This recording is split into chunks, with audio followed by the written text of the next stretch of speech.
यस्मिन् पुराणे वक्षोजपुर्णईकृते विलसति स्निग्धरङ्गरागस्वता कौशमीरमृतलशून्यमोपरितना कस्तूरिकां नीलिमा श्रीखण्डमनखचन्द्रकान्तिलहरीं सुनिश्चिताङ्गुलिदलकरं जातराजं कराभे श्रीराधायस्मं शोभते भक्तश्रद्धामधुनकमं कुञ्जकुञ्जरकुजालं गङ्गानालं चरणकमलं पातु नः पूतनारे माधुर्येर्मध्यभीष्टबन्दिभजनां शरणाभुजानां वनं कारुण्यामर्तनरझरेरविकचिता सतप्रेमहिमाचला भक्ताम्भोदरदोरुणी विजयिनी निष्कम्पसम्पावलिर्देवो न कुलदेवतं विजयतां चैतन्य कृष्णो हरि श्री चैतन्य प्रभु वंदे बालो अपजित अनुग्रह तरिणम नानामतग्रह व्याप्तं सिद्धांत सागरं कृष्ण कीर्तन गान नित्यं कला पाथो जनिदाजिता सद्भक्तावलिहंस चक्र मधुपा श्रीनिवारास्पदं कृष्णानन्दिकलध्वनिर्वहुति मे जीवामरुताङ्गणे श्री चैतन्य दयानिधे तबलसा लीला सुधा स्वर्धुनी। हरे कृष्ण। तो हम लोगों ने इस सत्र में देखा था, इसके पहले हम भगवान श्री कृष्ण के बाल लीला वगैरह में देख रहे थे कि कैसे श्री कृष्ण थोड़े बड़े हो गए और उनकी चंचल घटनाएं, और वो जो लास्ट क्लास में हमने देखा था वो कैसे चंदा इत्यादि मांगने की जिद कर रहे हैं, चांद मांग रहे हैं, और कैसे वो चंचल हो गए हैं। वो घर से बाहर भाग जाते हैं उनको देखने के लिए। चारों तरफ माताएं और भाई भाई माँ इत्यादि सारी गोपियां जो है वहां पर उन लोगों को पहरा लगा दिया जाता है, फिर भी कृष्ण उनको चकमा देकर भाग जाते हैं। तो अब इसके आगे जो है आज तृणावर्त तृणावर्त वध, तो तृणावर्त वध और मृद भक्षण आदि ये सब कथा होगी। मतलब तृणावर्त का वध और भगवान ने जो माटी खाई, तो मृत भक्षण आदि, तो ये सब की कथा यहाँ पे इसके इसके आगे यहाँ पे शुरू हो रही है।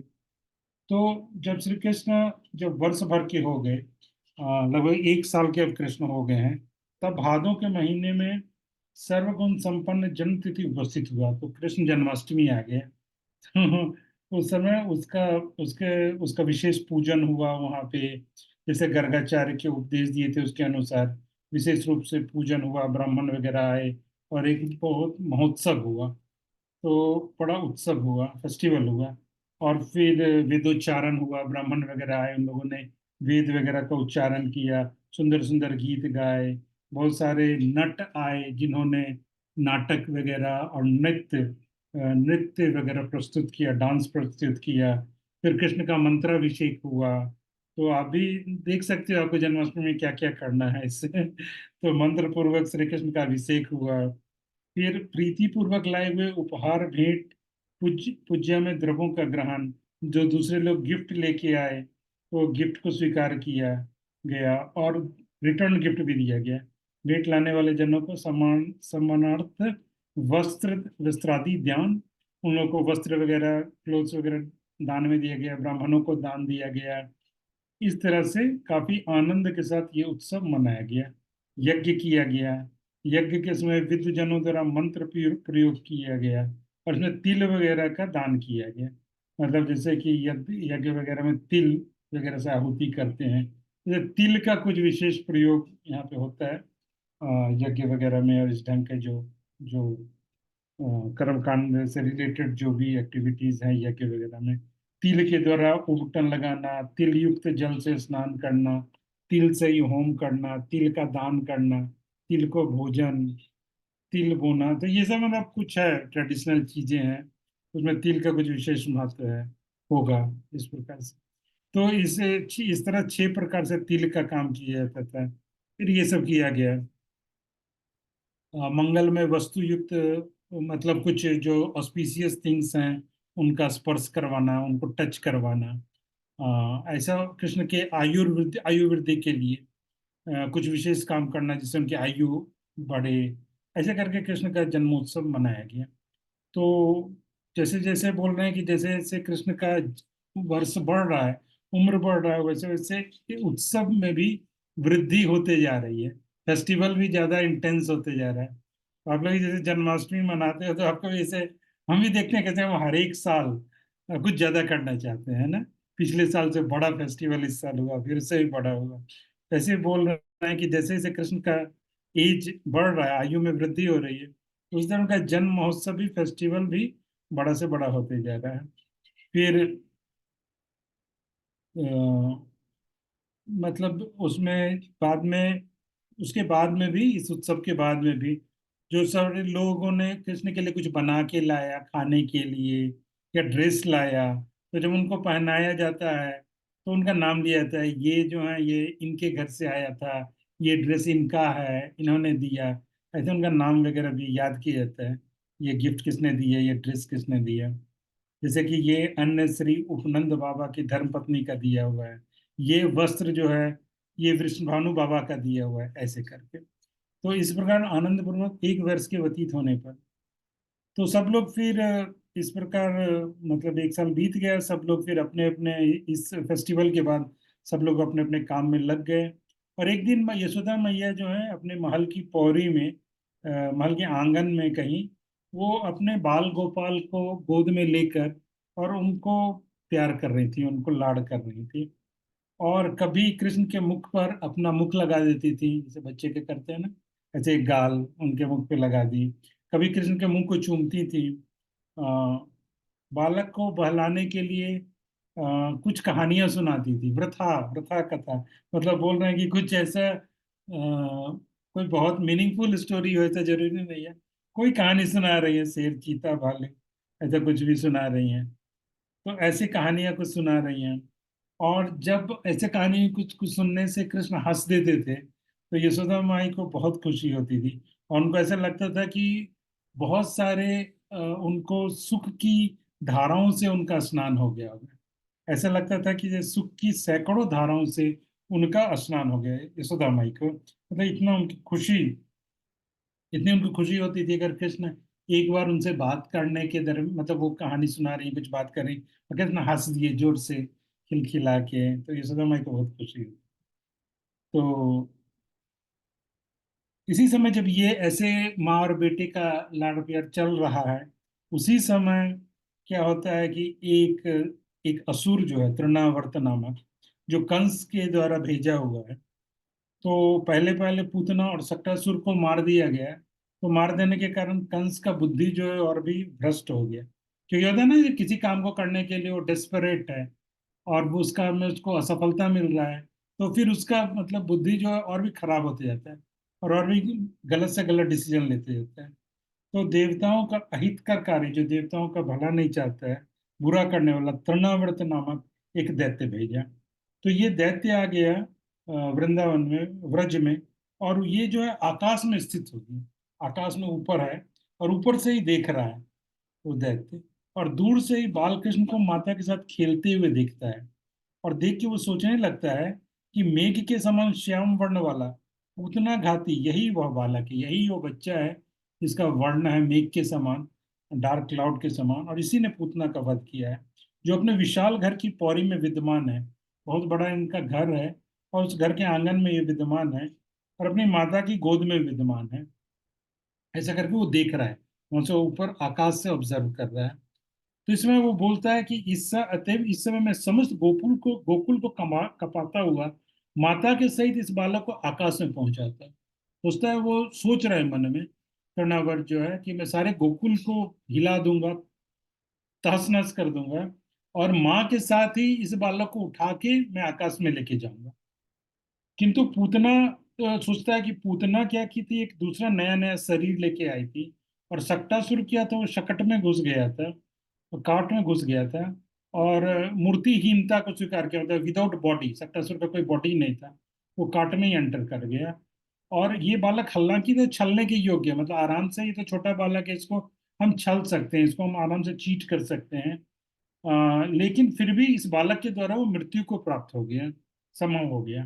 तो इसलिए मैं उन दोनों से भिन्न वायु के रूप में गोकुल में प्रविष्ट होता हूँ। सोच रहा है कि मैं, उस दोनों ने जो ट्रिक अपनाया था वो ट्रिक नहीं अपना के मैं सर कुछ नया नया आइडिया लेके आया हूँ। तो नया आइडिया लेके मैं इसमें करता हूँ। तो ये असुरों का यहाँ पे स्वभाव दिखाते हैं कि कैसे वो अलग अलग ट्रिक्स हम देखते हैं, कैसे हिरण्यकशिपु हिरण्यक वगैरह भी जब वर मांगते हैं तो पहले के असुरों का वर वर के कारण उनका विनाश हो चुका है, लेकिन वो सोचते हैं मैं तो कुछ ऐसा कंडीशन करूंगा, टर्म एंड कंडीशन कुछ इतना कॉम्प्लिकेटेड बना दूंगा कि उसको कोई ब्रेक नहीं कर सकता है। कहीं भगवान नरसिंह देव के रूप में आके हिरण्यकशिपु को मार देते हैं। तो ऐसे करके वो नया ट्रिक वायु के रूप में भी मैं जाता हूँ, इसमें क्या करेगा वो वायु के रूप में।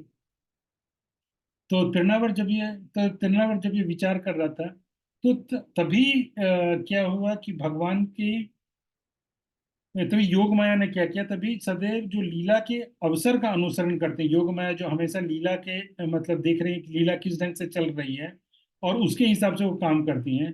श्री कृष्ण के विग्रह के संयोग को प्राप्त कर माता को कृष्ण पृथक करने के लिए तो योग माया ने क्या किया कि उन्होंने ये सोचा कि कृष्ण को कैसे उनकी माँ से अलग कर दे, क्योंकि अभी तृणावर्त अटैक करने वाला है, तो इसलिए माता को कैसे उन्होंने पहले बचाओ। तो इस वैभव के कारण कृष्ण की माता, अ, जो बालक कृष्ण का जो शरीर है, उनका जो वेट है, वो बोल रहे हैं कि ऐसा है कि एकदम कोमल है, सॉफ्ट है, और एक नील कमल के जैसा वेट है, जैसे एक नील कमल एक कमल है उसके जैसा उसका वेट है।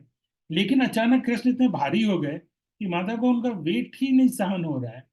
सोच रहे हैं ये बच्चा कैसे इतना भारी हो गया, तो वो उठा ही नहीं पा रही हैं, इतना भारी हो गया। तो वो उनको जमीन पे ही रख देती हैं और आश्चर्य उनको होता है, विस्मित होती हुई हैं कि मुझसे भिन्न अन्य कोई और भी इसके भार को ना सके। सोचते हैं कि मैं तो इसके भार को नहीं टॉलरेट कर पा रही हूँ, कोई और भी इसके भार को टॉलरेट नहीं कर पाएगा। इसलिए बालकृष्ण को भूमि पर ही धर गई, जमीन पर रख दी और जगत भर के अंतर्यामी पुरुष का ध्यान करने लगी और भगवान के परमात्मा स्वरूप का, अंतर्यामी स्वरूप का ध्यान करने लगी। डर गई यशोदा माता कि भाई क्या हो गया, अचानक से मेरा बच्चा इतना भारी हो गया, क्योंकि ऑलरेडी ट्रबल्स जो है गोकुल में तरह तरह के शुरू हो ही चुके थे, वो हम देख रहे हैं कि कैसे। तो वो लोग ऑलरेडी थोड़ा मतलब थोड़ा भी कुछ होगा तो वो डर जाएंगे, तो उनको डर लगता है कि क्या हो गया, अचानक से ऐसे कैसे कितना भारी हो गया। तो ऐसा भयभीत हो गई और उपद्रव के निवारण के लिए उन अंतर्यामी पुरुष की आराधना के प्रति विग्रचित हो गई। उनको हृदय में लगा कि मैं भगवान को पूजा करूं, भगवान को आराधना करूं कि इनके रक्षा के लिए। किंतु तृणावर्त ने क्या किया कि वो घृणित घृणित वायु रूप जो है बवंडर बना के वो घुमाता हुआ वायु को, वो आ गया, वो ब्रज में आ गया और उसने बाल कृष्ण को आकाश में पहुंचाते हुए गला बांधने की रस्सी की तरह, और वो बवंडर की तरह आया, वो घूमते हुए आया और उसने बाल कृष्ण को वहां से उठा लिया। वो बवंडर में वो जैसे देखते हैं ना कि उसमें चीजें उड़ जाती हैं, ऊपर उड़ जाती हैं, और वैसे वो बाल कृष्ण को वहां पे उठा लिया। जैसे ये खास करके फॉरेन कंट्रीज वगैरह में काफी काफी आता है, इंटेंस होता है, आपने कई वीडियो वगैरह में देखा ही होगा। तो ऐसे कृष्ण को उठा लिया और ऐसे गला बांधने की रस्सी की तरह ग्रहण कर लिया उसने। कृष्ण जो है उसने ऐसे उठा लिया उस असुर ने, और कृष्ण उसके गले को पकड़ लिए, उसके गले को पकड़ के लटक गए, अर्थात कृष्ण को अपने गले में लटका लिए। और उसके बाद कष्टदायिनी कंकर आदि की वृष्टि द्वारा गोकुल को भी नष्ट प्राय बना दिया और कंकड़ वगैरह पत्थर जो है, छोटे छोटे पत्थर वगैरह, उसकी वर्षा होने लगी गोकुल में, और इससे लोगों को बहुत कष्ट मिल रहा था। मतलब समझिए हम बारिश को मतलब पानी के बूंद को भी नहीं बर्दाश्त कर पाते हैं, पढ़ना मुश्किल है बारिश में, और अगर कंकड़ बरसने लगा, पत्थर बरसने लगा तो कितना मुश्किल होगा। तो ऐसे मतलब ऐसा लग रहा था कि गोकुल जैसे खत्म ही हो गया, नष्ट प्राय बना दिया। जिस गोकुल में जंगम स्थावर आदि सभी पदार्थ भयभीत हो गए, जितने लोग थे सब डर गए कि मतलब ये क्या हो रहा है। तदंतर वायु रूप तृणावर्त के प्रवृत्त होने पर अंधकार समूह द्वारा ऐसा हुआ कि जैसे गोकुल में अंधकार छा गया, क्योंकि इतनी धूल, उसके साथ इतनी धूल उड़ी और कंकर पत्थर बरस रहे थे, तो ऐसा लगा कि एकदम डार्क हो गया, अंधकार जैसा हो गया। और ये अंधकार ऐसा नहीं था कि सिर्फ बाहर दिख रहा हो, गोकुल वासियों के हृदय में भी ऐसा लगा कि अंधकार हो गया, क्योंकि उनको कृष्ण का वियोग रूपी अंधकार ने ढक लिया। क्योंकि उनको लगा कि कृष्ण से उनका वियोग हो गया है इस अंधकार से, तो इसलिए मतलब दूर हो गए हैं, तो इसलिए उनका हृदय भी अंधकार में हो गया और बाहर भी अंधकार हो गया। उस समय उस दर्जन तृणावर द्वारा समस्त प्राणियों को उत्पात उपस्थित होने पर वहां पर भयभीत होकर सारी प्रजा इस प्रकार बोली। सब लोग इस प्रकार बोलने लगे कि ऊपर को उड़ते हुए खपराओं के टुकड़ों से वर्ण घावजनक है वेग जिनका, ऐसा है वह वायु। तो ऐसा लगने लगा कि जैसे वो जो वायु जो बह रहा था, जो हवा जो चल रही थी, और उसमें छोटे छोटे खपरा या कंकड़ जो है वो भी उड़ रहे थे, और ऐसे वो कट कट करके आवाज कर रहा था। तो बहुत ही कष्टप्रद था वो आवाज जो है, कान एवं नेत्रों को तर्जना देने वाली गर्जन पूर्वक शब्द द्वारा। इतना तेज आवाज हो रहा था कि आंख और कान दोनों को लोग आंख भी बंद कर ले रहे थे और कान भी बंद कर रहे थे, इतना तेज आवाज हो रहा था। और इसमें पेड़ वगैरह गिर रहे थे, टूटते हुए वृक्षों में जीवन का ह्रास करता हुआ, अर्थात वृक्षों को तोड़ता हुआ गोकुल और घर के भीतर के भाग को भेदन करता हुआ नृत्य कर रहा है। तो ये जो जो तृणावर्त था, ऐसा लगता है नृत्य कर रहा है, ऐसा लगता है डांस कर रहा था, जैसे वो गोकुल में बाहर बाहर जो ओपन एरिया है उसमें भी, और जो घर के अंदर जो, और घर के अंदर भी। तो ये दोनों ही जगह जैसे हवा चलती है तो हम देखते हैं ना कि कैसे अंदर भी हवा आती है और बाहर भी, तो हर जगह वो है। वो तृणावर्त इस ढंग से वो पूरा उत्पात मचा दिए थे। और हा कष्ट की बात तो यह है कि जिस स्थान पर नील कमल से भी अधिक कोमल अंगों वाला वह बालक है, वहां पर क्या घटनाएं घटी हुई। सारे लोग ये सोचने लगे कि भगवान जाने, यहाँ पे तो हम लोग इतने कष्ट में हैं, और जहाँ वो कोमल बालक है नील कमल के जैसा, नील कमल दल के जैसा, उससे भी अधिक कोमल अंगों वाला वो जो बालक है, वहां पर ना जाने क्या होगा। तो ये देखिए ब्रजवासियों का यही है, मतलब स्वभाव की उनकी, उनका ध्यान जो है वो हमेशा कृष्ण पे ही रहता है। उसने कि हमारा तो जो हो रहा है सो हो रहा है, लेकिन वहां पे पता नहीं कृष्ण का, उस बच्चे का क्या हो रहा होगा। तो अचानक ब्रजेश्वरी ने देखा था, अचानक यशोदा माई ने देखा कि वहां पे मतलब ये थोड़ा सा ये जो बवंडर था, ये जो आंधी थी वो थोड़ा सा कम हो गया, उसका इंटेंसिटी कम हो गई। तो अचानक यशोदा माई ने देखा कि जिस स्थान पे पुत्र को रखा था वहां पे वो नहीं है। तो कैसे उनका हृदय एकदम धक से ऐसा लगा कि अरे कृष्ण नहीं है, वहां खाली है जगह। तो उसको देखा, तो जैसे एक गाय जो है, अगर वो बछड़े से, गाय में बहुत ज्यादा वात्सल्य होता है, तो जैसे बछड़े से बिछड़ जाती है तो वो एकदम से व्याकुल हो जाती है, और ऐसा लगता है मतलब एकदम खड़ी रहेगी, खड़ी हो जाएगी और बहुत ही व्याकुल हो जाएगी। वैसी ही हालत ब्रजेश्वर यानी यशोदा माई की हुई, और वो अचेतन भाव को प्राप्त होकर पृथ्वी पे एक ढंग से गिर गई, पृथ्वी के समान अचेतन भाव को प्राप्त हो गई, अर्थात कृष्ण के वियोग में अचेत हो गई, ऑलमोस्ट अनकॉन्शियस हो गई यशोदा, अनकॉन्शियस होकर गिर गई। उस समय उत्पात रूप वायु की गति निवृत्त हो जाने पे, थोड़ा वायु जो है तो कम हो गया वहां प्रभाव, तब वो देख पाई कि मतलब वहां पे पुत्र नहीं है, यानी कृष्ण नहीं है। तो बसोपेश्वरी श्री यशोदा जी हाय जिस प्रकार की व्याकुलता को प्राप्त हुई, तो उसका वर्णन करना बड़ा मुश्किल है। जैसे कोई गाय जो है किसी स्थान पे बछड़े के विहीन होने पर अचल भाव से खरी स्पष्ट रूप से प्राप्त हो जाए, तो ऐसे केसेस में गाय वगैरह जो है वो बहुत जैसे बेचैन हो जाती है, इधर भागेगी उधर भागेगी या कभी खड़ी रह जाएगी अचानक से, मतलब अचल, तो विदाउट एनी मूवमेंट का। ऐसी ही हालत यशोदा माता की हो गई। उस समय श्री यशोदा जी से लेकर सभी जनों को रोदन परंपरा के चारों ओर सब लोग रोने लगे। यशोदा माई शुरू कर दी रोना, और यशोदा माई के रोने की आवाज सुन के और लोगों को पता चल गया कि कृष्ण जो है वो नहीं है, वो गायब हो गए, वो आंधी में उड़ गए। तो ऐसे सब लोग रोने लगे, पूरे ब्रज में हाहाकार मच गया, और सब लोग रोने लगे, अत्यंत ऊंचे शब्द से रोने लगे, और ये रोने का स्वर जो है पूरे गोकुल में फैल गया। उस अतुलनीय भयंकर आंधी और उपद्रव उपद्रव को ना गिनकर, इतना तेज आंधी था, और अभी भी वो कम हुआ था इंटेंसिटी, लेकिन अभी भी है आंधी, लेकिन लोग उसका परवाह किए बिना जब ये रोने की आवाज सुने, तो सभी गोकुलवासी जो है वो कृष्ण नंद भवन की तरफ भागते हैं, और अपार दुख में जाके यहाँ के सब डूब जाते हैं ये देख करके कि वहां पे कृष्ण नहीं है और यशोदा माई इस ढंग से रो रही है। तो वहां पर तृणावर्त के द्वारा कृष्ण का अपहरण होने पर जिस प्रकार माता यशोदा का शरीर भारा हो गया था, उसी प्रकार यशोदा के संबंधियों का शरीर भारा हो गया। कोई लोग, सब लोग इतना हेवी हेवी वेट हो गए, मतलब हेवी हार्ट हो गए, और अपने शरीर को ही नहीं संभाल पा रहे हैं, और अचेतन अनकॉन्शियस होके गिर रहे हैं, और ऐसा लग रहा है कि उनका शरीर ही खत्म हो जाएगा। ऐसा ही सबका हो गया, सिर्फ यशोदा माई का ही नहीं हुआ, और भी सब लोगों का हो गया कि रोहिणी माता उनको सांत्वना देने की कोशिश कर रही है यशोदा माई को, तो यशोदा माई बोल रही है कि तुम मुझे सांत्वना देकर, मतलब मुझे रोक रही हो कि मैं प्राण नहीं अपना छोड़ दूं, अपने प्राण नहीं त्याग कर रही हूँ। तो इस ढंग से तुम मेरा अनिष्ट कर रही हो। रोहिणी माता को यशोदा माई रोहिणी जी को बोलती है कि तुम मुझे कंसोल कर रही हो, सांत्वना दे रही हो, ताकि मैं अपना प्राण ना छोड़ दी। तो एक्चुअली जब तुम ही मेरी वेल विशर नहीं हो, मतलब तुम ही जब मेरा मेरा प्राण नहीं छोड़ने के लिए ऐसा कर रही हो, मतलब बेटर तो ये है कि इस समय मैं मर जाऊं।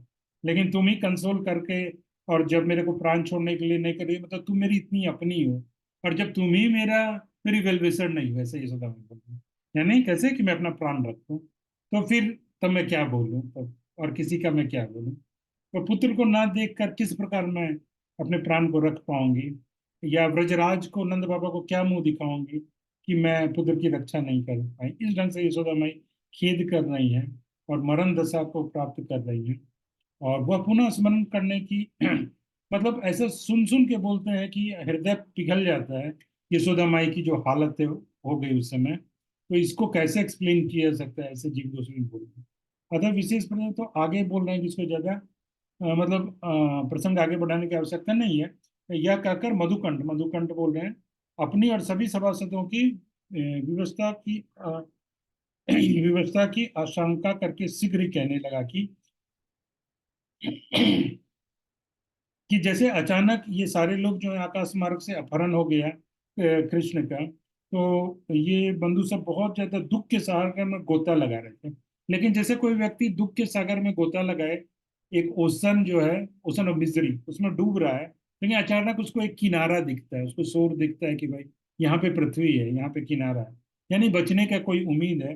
ठीक उसी तरह तो उन लोगों ने देखा, देखो बलराम के छोटे भाई श्री कृष्ण ने बालपन के स्वभाव से जब जब तृणावर्त के गले को बलपूर्वक पकड़ लिया, तो कृष्ण क्या किए, अपनी फोटो देखा ही होगा कि कृष्ण कैसे उसको बलपूर्वक उसके गले को पकड़ लिए तृणावर्त को। तो उस असुर को पीड़ा होने लगी, उसमें बहुत पेन होने लगा। और कृष्ण की उन दोनों भुजाओं को वरुण के नागपाश के समान कसता है। तो वरुण का नागपाश बहुत फेमस है कि वो अगर बांध दिया किसी को तो कोई छुड़ा नहीं सकता अपने आप को। तो ऐसे ही कृष्ण का वो पकड़ना जो है, वो तृणावर्त को लग रहा था जैसे वरुण का नागपाश हो। और दोनों उसका उसको पेन बहुत होने लगा, उसको बहुत पेन हो रहा था उनके भुजाओं के कारण, उनके हाथ के कारण। और साथ साथ कृष्ण का वेट भी बढ़ने लगा। तो इतना वेट बढ़ने के कारण वो दैत्य जो है, वो कृष्ण को नहीं ढो सका, वो उनको ऊपर नहीं उड़ा के ले जा सकता है। तो इसलिए वो क्या है, नीचे आने लगा। और नीचे आके वो धड़ाम से वहां पे, जहाँ पे कृष्ण वहां पे थे आंगन में, वहीं पे कहीं पे वो धड़ाम से उस समय गिर गए।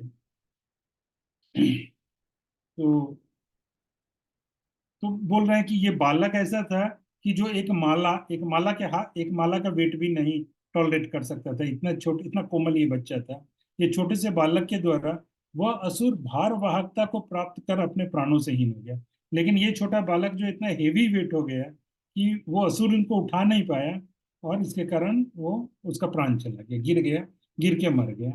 तो जैसे कोई आदमी कभी भ्रम से वो जो है माला को जो है एक सांप को माला समझ के गले में पहन ले, ऐसे ही बोल रहे हैं कि ऐसे ही हुआ जैसे तृणावर्त ने वहां पे कृष्ण को स्वीकार मतलब पकड़ लिया था, स्वीकार कर लिया।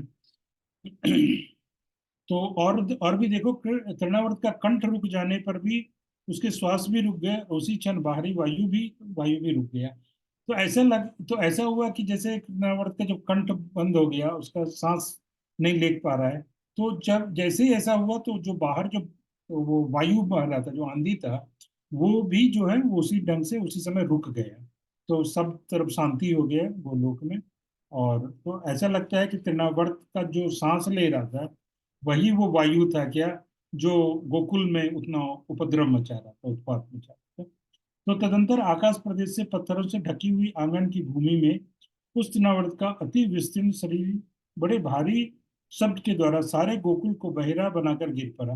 तो आंगन में जो पत्थर वगैरह बरस रहा था, तो आंगन में वो पूरा पत्थर वगैरह था अभी भी पड़ा हुआ, और उसी पत्थर के ऊपर वो तृणावर्त का शरीर गिरा। और इतना इतना ज्यादा आवाज हुआ कि लोगों को लगा कि उनको सुनाई देना बंद हो गया, और इतना उस असुर के गिरने से इतना आवाज हुआ। और उसके बाद जो हड्डी वगैरह सब टूट गया। और इस ढंग से यहाँ पे वर्णन है। और फिर उस गोपियों ने देखा, ऐसे करके अचानक से गिरा वो आंगन में, इतना बड़ा असुर अचानक से आंगन में गिरा। तो गोपियों ने बोला, हाय हाय ये क्या बलाय है, ऐसे करके बोला, ये क्या बला है, ये क्या बलाय है, और कहाँ से गिरा है, ऐसे करके। तो ऐसे कहते हुए चारों ओर से गोपियों ने देख लिया, और उस राक्षस को देखकर उनको बहुत डर लगा। उन्होंने बहुत भय धारण किया। लेकिन उसी समय उस राक्षस के ऊपर बालकृष्ण को देखकर उनको बहुत खुशी हुई। नहीं तो दोनों सेंटीमेंट है, पहले राक्षस को देखे तो डर गए, और अचानक कृष्ण को देखे उसके ऊपर तो एकदम से उनको बहुत खुशी हो गई कि अरे कृष्ण यहाँ है, देखो मिल गए। और कृष्ण जो है वो आराम से वहां पे खेल रहे, तो मतलब उनको सुकून हो गया, कृष्ण ठीक है। तो कृष्ण को देखकर सुखी हो गए। और वो दैत्य का आंख वगैरह से बाहर निकल गया, पूरा अस्त व्यस्त वो लग रहा है। ऐसे उस दैत्य को देख कर तथा मधुरता पूर्वक अपने नेत्रों से निहारने वाले बालक को देख, और बालक बालक कृष्ण जो है उन गोपियों की तरफ देख रहे हैं। तो ऐसे गोपियां उनको देखकर उस दैत्य के ऊपर पैर रख के वो चढ़ गई गोपियां, और तुरंत जाके बालकृष्ण को ले आई, जैसे पूतना में भी किया था। वैसे ही बालकृष्ण को तुरंत उठाई और तुरंत लाके माता यशोदा को दे दी। उसके बाद मंत्र की तरह कुछ बोलकर उन गोपियों ने यशोदा जी को पुनः चेतना दिलाई। तो उसके बाद ऐसा लगा कि यशोदा माई को कुछ मंत्र, यशोदा माई अचेत हो गई थी ना, अनकॉन्शियस हो गई थी, तो जैसे मंत्र वगैरह बोल के लोगों को अनकॉन्शियस से कॉन्शियसनेस, मतलब अचेतन अवस्था से चेतन अवस्था में ले आते हैं। ऐसे गोपियों ने भी मंत्र बोला। वो मंत्र क्या था कि हे पुत्र वत्सले यशोदा, मृत्यु रूप दैत्य तो मर गया तथा उसके द्वारा हरा गया बालक बच गया। तो यशोदा माई के लिए सबसे बड़ा मंत्र क्या था? यही मंत्र था कि वो जो दैत्य जो तुम्हारे बच्चे को उठा के ले गया था, देखो वो तो मर गया है, लेकिन तुम्हारा लाला जो है वो बच गया। तो यही वाक्य जो है वो मंत्र का काम किया, और यशोदा माई को चेतना आ गई, वो उठ गई। बोलते हैं, लो अपने लाला को ग्रहण करो। श्री यशोदा जी पुत्र वियोग से मृत प्राय हो गई थी, ऐसा लग रहा था कि यशोदा माई का प्राण निकल गया था, मरणासन हो गई थी। गोपियों के ये वाक्य ही यशोदा के लिए जीवन मंत्र, उनके जीवन को मंत्र, जीवन मंत्र का काम किया ये वाक्य। एवं श्री कृष्ण ही औषधि के समान हुए, कृष्ण ही वो मेडिसिन के समान हुए, जिसे यशोदा माई जो है वो कॉन्सियस हुई, चेतना प्राप्त की। अर्थात श्री कृष्ण को गोद में धर कर गोपियों ने श्री यशोदा जी को पुनर्जीवित कर दिया। यशोदा की गोद में कृष्ण को यशोदा माई की गोद में कृष्ण को दे दिया, और इससे यशोदा माई फिर से एक बार ऐसा लगा जैसे फिर से जीवित हो गए। और तदंतर श्री नंद जी एवं उनके साथ सभी जन विस्मय भय एवं अत्यंत उतावली से युक्त होकर उसी स्थान पर आ गए। तो पूरे गोकुल में हुआ ये उत्पात जो हुआ, तो नंद बाबा और सारे जो ब्रजवासी हैं, सब सब लोग काफी आश्चर्यजनक उनको हो रहा था, ये क्या उत्पात हो रहा है। सब लोग डर गए थे और बहुत उतावले थे, और सब जल्दी जल्दी फिर वहीं पे आ गए, जहाँ पे घर पे आ गए, जहाँ कृष्ण थे। और दूसरे जो गोपाल थे वो भी अपने अपने घर, जनरली ऐसे केसेस में क्या होगा, लोग सबसे पहले अपने घर जानना चाहेगा ना, अपने घर जाके देखना चाहेगा कि भाई घर में तो सब कुछ ठीक है। लेकिन सारे गोपाल कहाँ है? नंद भवन में है, कृष्ण को देखने, कृष्ण ठीक है ना। तो ये उनका प्रेम है कृष्ण के प्रति। सब देखने के लिए है कि कृष्ण तो ठीक है। तो सब नंद बाबा के साथ आ गए और अपने घर को नहीं गए। सभी ब्रजवासियों का चित्त श्री कृष्ण में ही लगा हुआ था, सबका मन कृष्ण में लगा हुआ था। इसलिए उन सबने तृणावर्त को देखते हुए भी कृष्ण को ना देखते हुए से होकर उनको देखने के लिए आगमन किया। तृणावर्त की भयंकरता को देखकर वो डरे नहीं। तो ऐसे बोल रहे हैं ये गोपाल वगैरह तृणावर्त को इतना, उस असुर को देख के भी नहीं डरे, क्योंकि उनका कृष्ण के प्रति इतना प्रेम है। कारण यह है कि श्री कृष्ण निष्ठ जो प्रेम है वो अद्भुत आदि रसों को जीत लेता है। तो यहाँ दूसरा पॉइंट बोल रहे हैं कि जब जहाँ कृष्ण प्रेम इतना ज्यादा है, तो भय वगैरह का ये जो है वो वहां पे प्रेम के कारण कम हो गया। और कृष्ण तो वहां उस समय आ ही गए थे, तो मतलब वैसे कोई बात नहीं थी, देख ही लिए कि वो ठीक है। तो तदंतर बाल मुकुंद के रक्षक पिता नंद जी ने कांपते हुए हाथ से बाल मुकुंद को छुआ। फिर भी नंद बाबा का हाथ जो कांप रहा था, इतना डिस्टरबेंस हुआ उसको देखकर, ऐसे कांपते हुए हाथ से वो बाल मुकुंद को छूते हैं, और आंखों से आंसू बह रहा है। और माता यशोदा माई की गोद से बाल मुकुंद को अपने गोद में लेते हैं, और सोचते हैं कि राक्षस इनको टच किया, राक्षस इनको उठा के ले गया, तो कुछ इसको जरूर चोट लगी होगी। ऐसा करके माँ तो ऑलरेडी कृष्ण को अच्छे से देख ली है, उनके सारे अंग को, कि कहीं लाला को चोट तो नहीं आई, सब ढंग से ठीक है ना। लेकिन पिताजी जो है नंद बाबा एक बार फिर से देखते हैं लाला को, यानी कृष्ण को, सब ओर से देखते हैं कि ठीक है ना, कुछ हुआ तो नहीं, इसको कहीं कोई चोट तो नहीं आई है। और ऐसा करने का कारण क्या है कि ये सोचते हैं ये मेरी वस्तु है, ये मेरा है, तो इसलिए जो है ना, तो मुझे इंश्योर करना है, मुझे देखना है कि ये ठीक है कि नहीं है। इत्यादि जो कर्म भारी ममता का स्थान स्वरूप है, इतना उनको ममता है कृष्ण के प्रति। अतः उस वस्तु की परीक्षा अपनी दृष्टि से भली भांति करना चाहिए। मतलब जैसे होता है ना, कोई ऐसा चीज हो गया, मान लो, मतलब एक हम मेटेरियल एग्जाम्पल लेते हैं, घर में जैसे मान लो कि कुछ ऐसा गिर गया, टूट गया, मान लीजिए हमारा मोबाइल गिर गया, कल ही भी ये सारे एग्जांपल्स आएंगे दिमाग में, मोबाइल गिर गया और टूट गया, तो किसी ने उठा के रख दिया, ठीक है ठीक है, वो बोला हाँ ठीक है कुछ नहीं, नहीं मैं फिर भी मेरा मोबाइल है मैं देखूंगा, नहीं नहीं ठीक है एकदम ठीक है। तो ये तो बहुत बेकार एग्जाम्पल था, लेकिन क्या कलयुगी दिमाग में यही सब एग्जाम्पल आएंगे। तो ऐसे करके बोल रहे हैं कि ऐसे ही वहां पे नंद बाबा जो है वहां पे देख रहे हैं कि खुद से लाला का परीक्षण कर रहे हैं कि सब कुछ ठीक नहीं है, क्यों, क्योंकि ये मेरी वस्तु, मेरा बेटा है, तो इत्यादि जो ज्ञान है वो भारी ममता का स्थान है। अतः वस्तु को भी अपनी दृष्टि से करना चाहते हैं, अपने आंखों से देखना चाहते हैं कि ये ठीक है ना, लाला ठीक है ना, इस ढंग से। दूसरे की दृष्टि से वैसे परीक्षा नहीं हो पाती, ऐसा लिखे हैं जीव को, उसमें दूसरा आदमी बोल देगा हाँ ठीक है, लेकिन फिर भी संतोष नहीं होगा जब तक खुद नहीं देखेंगे, तो इसलिए क्योंकि वो अपनी वस्तु है। इसलिए इसलिए श्री यशोदा को देखने पर भी नंद जी का चित्त स्वयं देखे बिना शांत नहीं हुआ। हालांकि यशोदा मैं देख ली थी और सब शांत हो गए थे, लेकिन नंद बाबू ने खुद से परीक्षण किया, नहीं मेरा लाला ठीक है ना, कृष्ण ठीक है ना, ऐसे करके। तदंतर परम हितैषी ब्रजवासी वन व्यग्रता युक्त चेष्टा करते श्री विष्णु भानु बाबा को भी आगे करके अपने।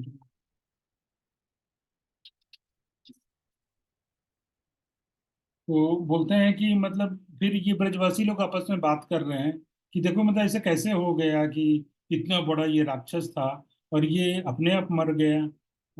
ये राक्षस जो है एक एक अर्थात 1 वर्ष की अवस्था वाले इस बालक के द्वारा इतने विशाल राक्षस का मारा जाना नितांत असंभव है। ऐसा तो संभव ही नहीं ना कि 1 वर्ष का कोई बालक है जो इतने बड़े राक्षस को मार दे। ये तो इसको कोई कैसे विश्वास करेगा, संभव ही नहीं है। तो ऐसा हुआ होगा कि ये जो दुष्ट व्यक्ति है ये अपने पाप के द्वारा खुद ही मारा गया है ना, बोलते हैं पाप का घड़ा फूटता है, तो पाप इतना जो उसने किया है उसके कारण खुद मर गया। या सज्जन व्यक्ति अपने समता रूप गुण से भय से स्वयं छुटकारा पा जाता है। या हाँ यह हमारा भाग्य ही है, या ये तो हमारा भाग्य है, या तो ये अपने पाप से मर गया है ये राक्षस, या तो हमारा ये भाग्य है, हमारा लक है कि जो बालक मृत्यु के मुख से विमुक्त हो गया। ये बच्चा जो है मृत्यु के मुंह में चला गया था लेकिन वहां से छूट गया। यही भाव उपयुक्त है।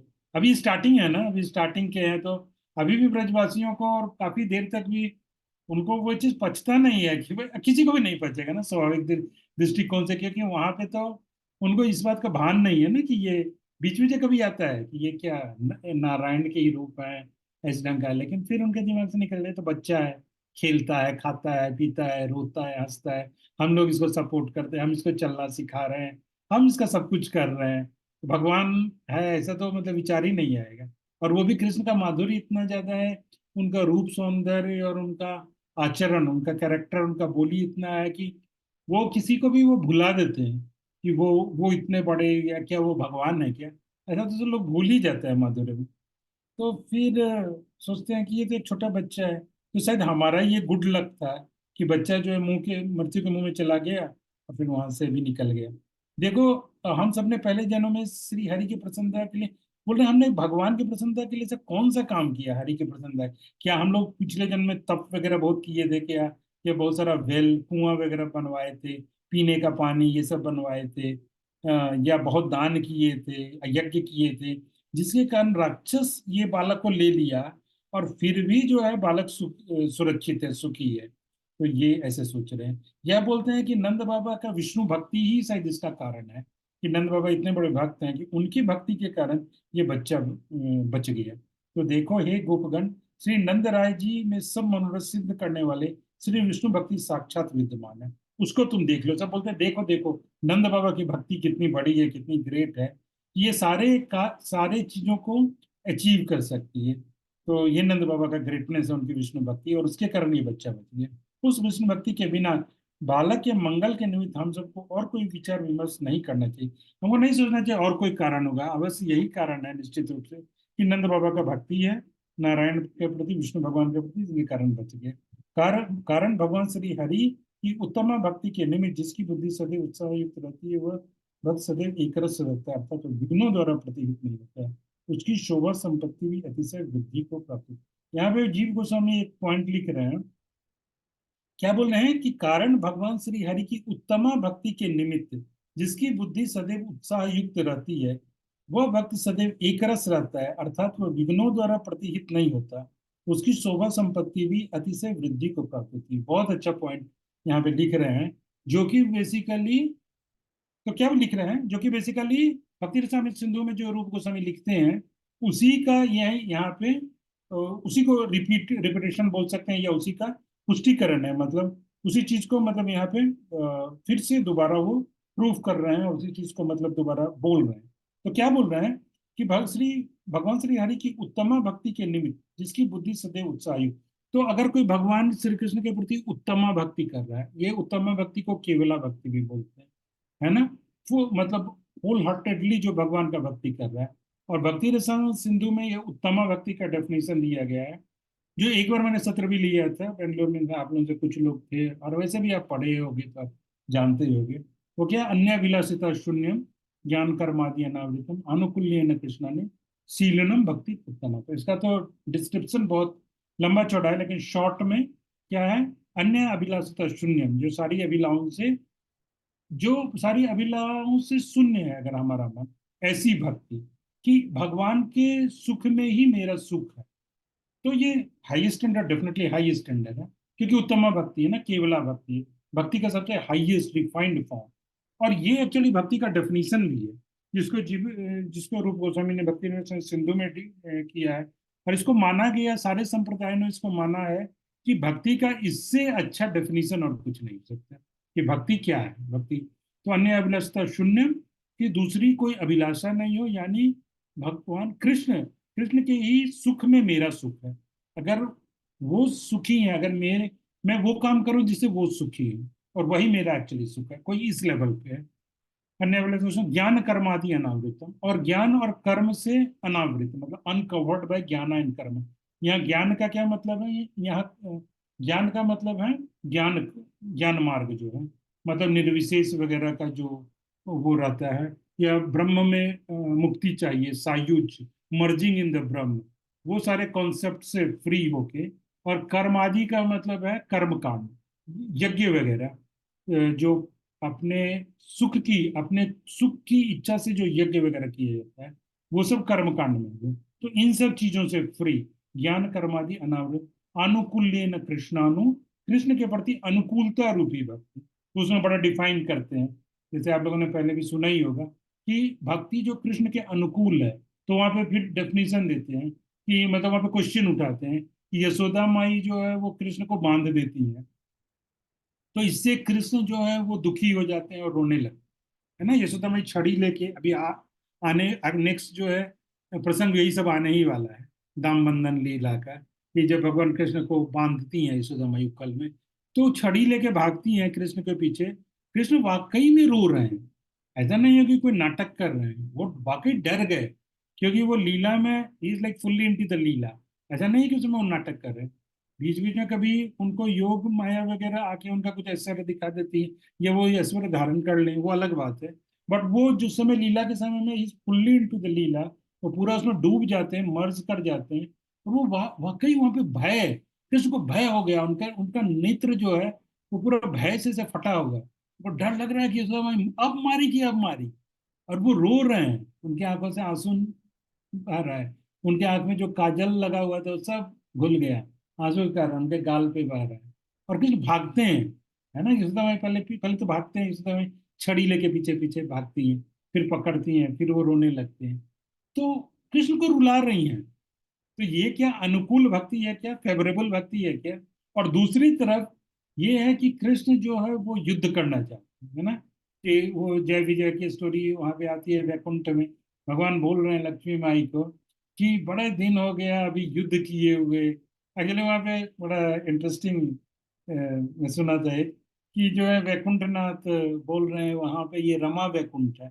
रमा वैकुंठ होता है, ये भौतिक जगत में एक वैकुंठ होता है, उस वैकुंठ को बोलते हैं रमा वैकुंठ या श्वेत द्वीप भी इसको बोलते हैं। तो वहां पे कभी कभी असुर वगैरह चले जाते हैं, थोड़ा सा हम डाइवर्ट कर रहे हैं यहाँ पे एज पर इस लाइन को एक्सप्लेन करने के लिए। तो वहां पे कभी कभी जो अनक्वालिफाइड लोग हैं, ये लोग भी वैकुंठ में चले जाते हैं। हम कभी कभी देखते हैं ना, हिरण्यकश्यपु, हिरण्याक्ष और भी कोई कोई असुर था, मधुकैटभ है, तो ये सब वो वैकुंठ में चला गया। और वैकुंठ में जाके विष्णु को, भगवान विष्णु को चैलेंज करता है, और विष्णु अंतर ध्यान हो जाते हैं, गायब हो जाते हैं, और उसको लगता है हाँ हाँ हाँ, मेरे डर से विष्णु भाग गया, ऐसे करके हमने देखा होगा, आप लोगों ने देखा होगा वीडियो वगैरह में वो दिखाते हैं।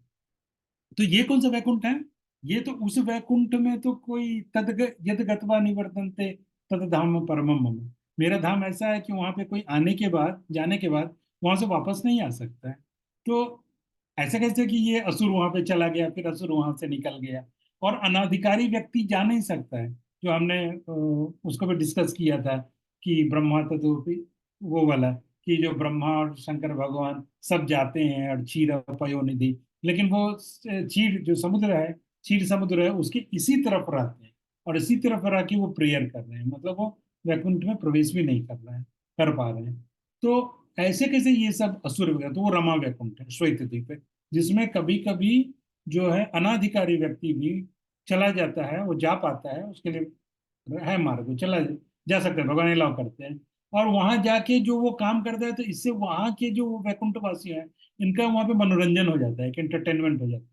ये कुछ असुर आया, कुछ तमाशा किया। तो जैसे उसका एग्जाम्पल देते हैं कि जैसे जैसे सर्कस है, तो सर्कस कैसे शहर में आता है, तो उसमें भालू, शेर, चीता, ये सब आ जाते हैं, लेकिन ये कंट्रोल वे में उनको शहर के अंदर, सिटी के अंदर आने दिया जाता है। ऐसे ही ये असुर वगैरह को भी रमा वैकुंठ में आने दिया। तो उसमें उसमें एक प्रसंग आता है कि एक दिन जो है, सो विष्णु भगवान लेटे हुए हैं, और लक्ष्मी जी जो उनका पैर दबा रही है, और विष्णु भगवान बार बार अंगड़ाई ले रहे हैं। लक्ष्मी माता बोल रही हैं कि क्या बात है, भगवान, तो मतलब क्या बात है, आप बार बार अंगड़ाई ले रहे हैं, दर्द हो रहा है क्या आपको शरीर में? तो बोल रहे हैं, अरे नहीं, बहुत दिन हो गया, कुछ ऐसा लग रहा है कि हाथ पैर जाम हो गया है, तो हाथ पैर चलाए हुए बहुत दिन आ गया, कोई मिले तो जरा उससे दो दो हाथ करे, मतलब थोड़ा युद्ध करे। तो उस समय ये बाहर में जय विजय हैं, तो वो सुनते हैं, और जय विजय उनको बोलते हैं कि भगवान, अगर आप अगर युद्ध करने ही चाहते हैं आप, तो ये सेवा हमको दीजिए, क्योंकि आप किससे युद्ध करोगे? तो फिर उस समय फिर यही आते हैं, ये सनक सनतन, ये चतुष कुमार जो हैं, ये आ जाते हैं। और चतुष कुमार वहां पे बता रहे हैं कि 6 ड्योरी पार कर गए हैं, मतलब 6 गेट जो है, वैकुंठ का 6 गेट पार कर गए हैं, और 7वां गेट पे ये जय विजय है वहां पे।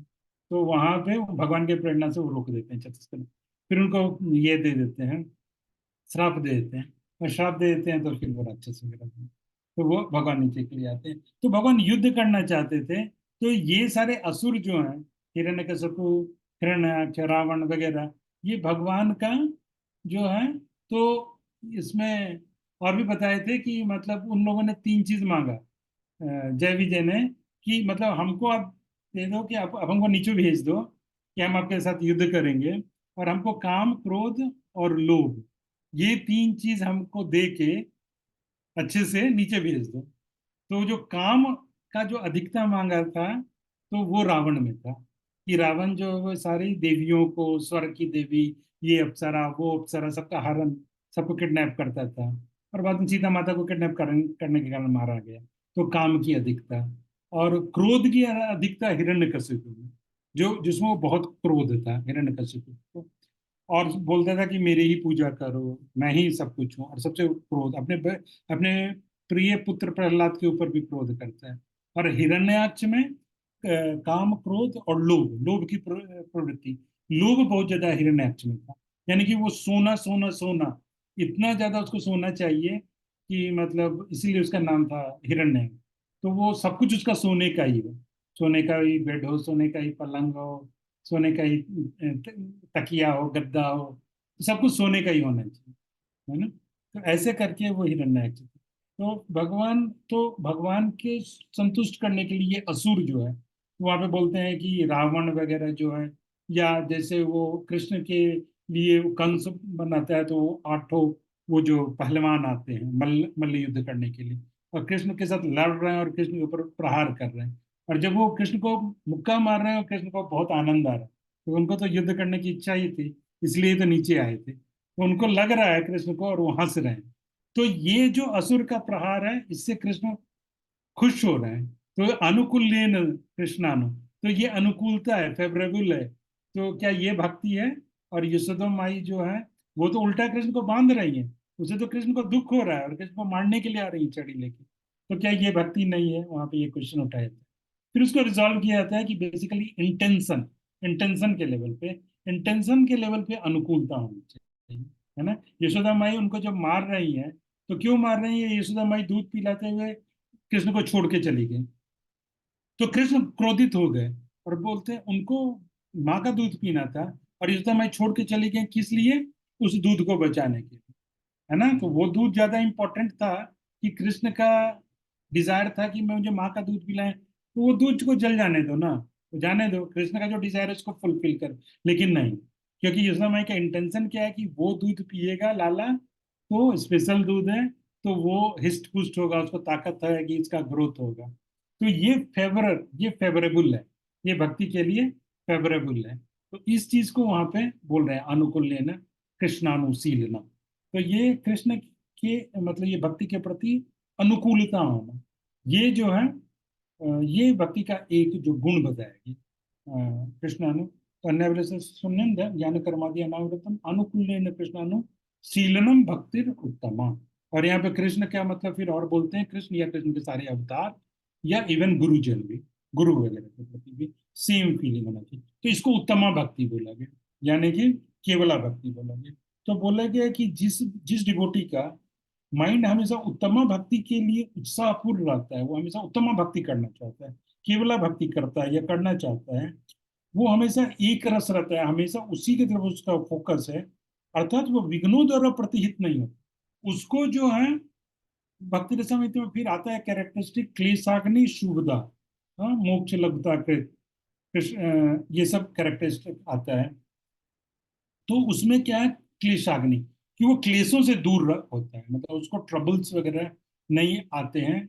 और ये जो है, तो किस वक्त को नहीं आएंगे? तो ये मेरा अंडरस्टैंडिंग, जहां तक मैं समझा, कि जो लोग उत्तमा भक्ति के लेवल पे हैं, जो highest form of devotional service कर रहे हैं, जो केवला भक्ति उत्तमा, जिसका जिसका कैरेक्टरिस्टिक क्या है, बेसिकली अनुकूल कृष्ण अनुशीलनम है मेन चीज, और अन्य बलित शून्यम ये सेकेंडरी कैरेक्टरिस्टिक।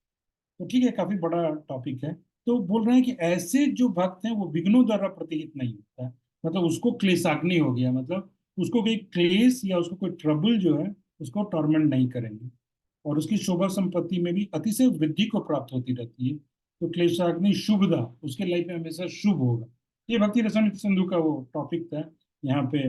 अचानक से एक्चुअली पहले मैं सोचा नहीं था ये सब बोलूंगा, फिर अचानक से मेरे ध्यान में आ गया, तो मैं बोल दूं।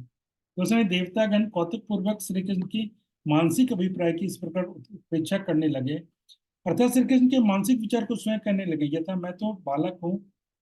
तो बाद में कृष्ण जैसे हर असुर के वध में यहाँ पे बोल रहे हैं, तो वैसे ही मतलब कृष्ण ऐसे लगता है जैसे मान लो कृष्ण बोल रहे हो, क्या बोल रहे हो, कि देखो मैं तो एक छोटा सा बच्चा हूँ, और मुझे कोई अपने गोद में उठाता है, तो मैं क्या करूंगा? मैं उसके गले को पकड़ लूंगा, बच्चा अपना सपोर्ट लेने के लिए गला पकड़ लेगा, गले को धारण कर लूंगा, उसके गले से मैं चिपट जाऊंगा।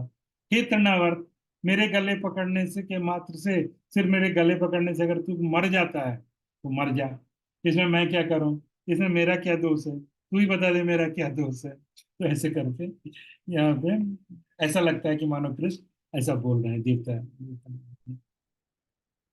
तो फिर उसके बाद ये चीज का डिसाइड हुआ कि भाई देखो इतना डिस्टरबेंस आ रहा है, ये सारे असुर वगैरह आ रहे हैं और ये अटैक करके लेके जा रहे हैं, और कृष्ण तो अभी घर से बाहर भी जाने लगे थे, हम लोग ने लास्ट सेशन में देखा था। तो ये डिसाइड हुआ कि देखो इसको घर में ही रखना, कृष्ण को घर में ही रखेंगे, पहरे में रखेंगे, उसको घर के बाहर नहीं जाने दो क्योंकि बहुत डेंजर है ना। तो ये डिसाइड हो गया, सारे नंद बाबा और सारे बड़े बूढ़ों ने ये डिसाइड कर लिया। तो उसके बाद घर में ही कृष्ण को रखने लगे, और घर में खिलौनों से गोपियां खिलाने लगी। उस खेल में बालक बालिका एवं कुल बालिका सभी सदैव भाव से कृष्ण तो वो कृष्ण को वगैरह खेल खेल रहे हैं और खिलौने से खिला रही हैं, और सारी गोपियां वगैरह उनको देख रही हैं कि कैसे खेलते हैं, और सब आनंद ले रहे हैं। और कभी क्रीड़ा कौतुक का दर्शन इस प्रकार का है, श्री कृष्ण गोपियां श्री कृष्ण चंद्र को सदैव अनेक प्रकार के खिलौने दिखाती हैं, और कृष्ण को अलग अलग तरह का खिलौना दिखाती हैं और उनको हंसाती हैं। और बलदेव जी के साथ कृष्ण का खेल कराती हैं, दोनों भाई को आपस में खिलाती हैं। किंतु वो अपने घर में अपने संबंधियों के बीच में श्री कृष्ण और बलदेव की रक्षा करती रहती हैं, तो चारों तरफ अलर्ट भी रहती हैं।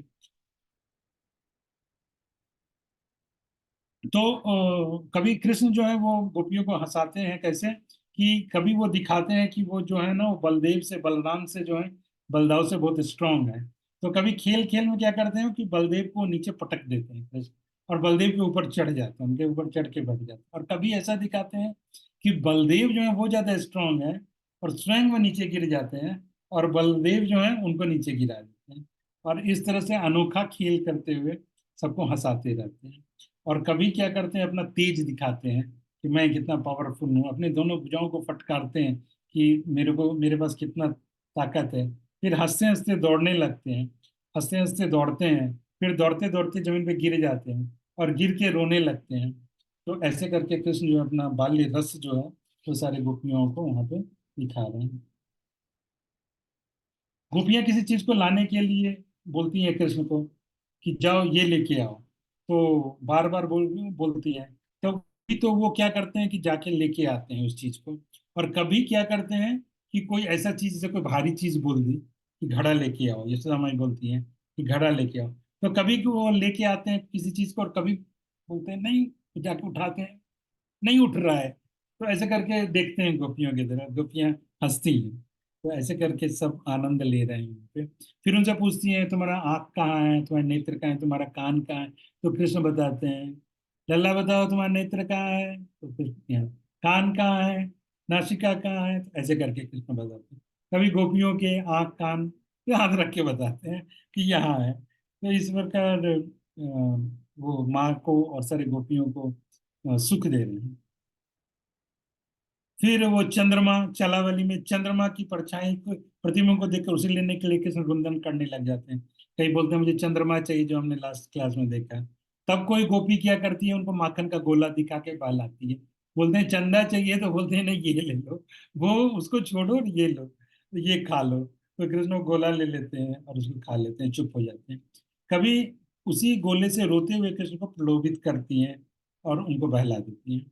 और कृष्ण के पास खेलने के लिए कौड़ी वगैरह है, तो सब कौड़ी वगैरह पहले के समय में खेलते थे छोटे छोटे। तो अगर कोई एक कौड़ी भी चुरा ले तो कृष्ण को इतना रोने लगते हैं, इतना चिल्लाने लगते हैं, ऐसा लगता है कि उनका बहुत बड़ा वेल्थ चला गया हो, बहुत कोई मणि, कोई बहुत बड़ा ज्वेल वो उनका कोई चोरी कर लिया हो।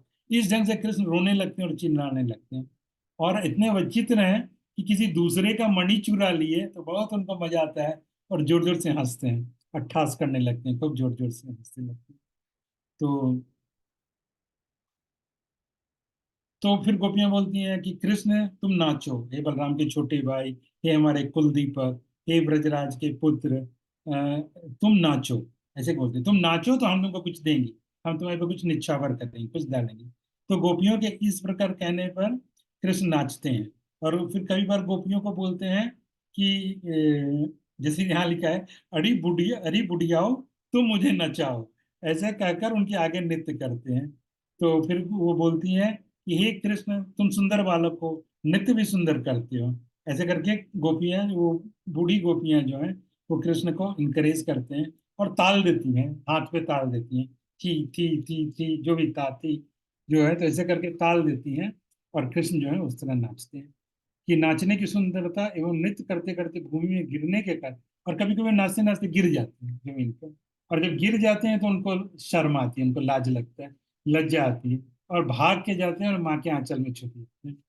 तो फिर क्षण के भर के लिए नृत्य से विराम लेकर सुंदर मुख वाले श्री कृष्ण ने वहां पर माँ की गोद में बैठे बैठे स्तनपान करना आरम्भ शुरू कर दिया। और उस तरह माँ के गोद में जाके छुप गए, क्योंकि वो नाचते नाचते गिर गए थे। सब हंसने लगे, माँ के गोद में चले गए, और फिर जाके वहां पे वो माँ माँ से दूध पीने लगते हैं। और उसको देख के बलराम, ऐसा लगता है जैसे बलराम जी को भी ईर्ष्या होता है, एनवियसनेस होता है। अच्छा, तो फिर वो भी अपनी माँ के गोद में चले जाते हैं, रोहिणी माई, और अपनी माँ का देखने लगते हैं। ऐसे करके दोनों भाई में कंपटीशन भी रहता है। तो फिर खेलते खेलते थक जाते हैं और थक के सो जाते हैं। और तब दोनों देवरानी और जेठानी, मतलब दोनों, यशोदा और रोहिणी, वो दोनों दोनों लेके जाती हैं उनको, धीरे से दोनों को बेड पे सैया पर सुला देती हैं। और तो वहां पे बेड पे सुला देते हैं। इस प्रकार कृष्ण और बलराम को बाहर जाने से रोक लगा दिया गया कि उन दोनों को बाहर नहीं जाना है। तो योग माया ने कुछ प्रपंच रचा। अभी उन्होंने देखा कि ये कृष्ण तो मुसीबत में आ गए हैं, तो क्या है कि भाई उनको घर के बाहर ही नहीं जाना है, घर के अंदर अरेस्ट कर दिया गया है। तो एक दिन ऐसा हुआ कि एक समय वात्सल स्नेह से व्याप्त श्री यशोदा अपने लाला को अपनी गोद में बैठाकर स्नेह से स्वयं झड़ते हुए स्तन पिलाने लगी, जैसे भागवतम को कोट, या भागवतम का श्लोक कोट कर रहे हैं। तो एक दिन क्या हुआ कि यशोदा माई अपने गोद में कृष्ण को बैठा ली और उनको दूध पिला रही हैं। तो माँ का दूध पीते पीते कृष्ण को जैसे नींद आ रही है, जम्हाई ले रहे हैं, ऐसे उबासी आ रही है। तो कृष्ण जम्हाई लेते हैं और ऐसे लेटे हुए हैं, दूध पी रहे हैं माँ का, और जम्हाई लेते हैं। तो यशोदा माई देखती हैं, लाला मुंह खोला तो देखते हैं, अरे इसके मुंह के अंदर क्या है, पूरा विश्व ही दिख रहा है। ऐसा है कि पूरा संसार जो है इसके मुंह में दिख रहा है। तो उस विश्व रूप के दर्शन के कारण यशोदा माई जो है एकदम स्टन, वो एकदम अमेज्ड हो गई कि अरे ये क्या है। और विस्मय युक्त तो उन अपनी धर्म पत्नी यशोदा के प्रति किस समय, तो ऐसे उस कृष्ण के मुंह में जब उन्होंने विश्व रूप देख लिया, तो यशोदा माई एकदम आश्चर्यचकित रह गई कि भाई ये क्या है। और बहुत दिन तक उनके दिमाग में वो चलते रहा, होवर होते रहा, पूरा विश्व रूप उन्होंने कृष्ण के मुंह में देखा। तो वो एकदम परेशान हो गई यशोदा। तो एक दिन नंद बाबा पूछते हैं उनसे कि, नंद बाबा ने उनसे पूछा कि भाई मैंने बच्चों को जो है घर में रखने के लिए बोला कि घर में रखो, ताकि उनका हर हर ढंग से उनका प्रोटेक्शन होगा। तो सब कुछ ठीक तो चल रहा है ना। तो यशोदा माई बोली कि हाँ सब कुछ ठीक तो चल रहा है, लेकिन घर में रोकना मुझे लगता है कि बेकार ही है। तो बोलते हैं क्यों, क्यों बेकार है। तो बोलती हैं कि देखो ब्रज में तो जाने से रोका जा सकता है, लेकिन मैंने ऐसा देखा, किंतु मैंने तो मंद मुस्कान पूर्वक जम्हाई लेते हुए इस बालक के छोटे से मुखारविंद में सारा विश्व ही देख लिया।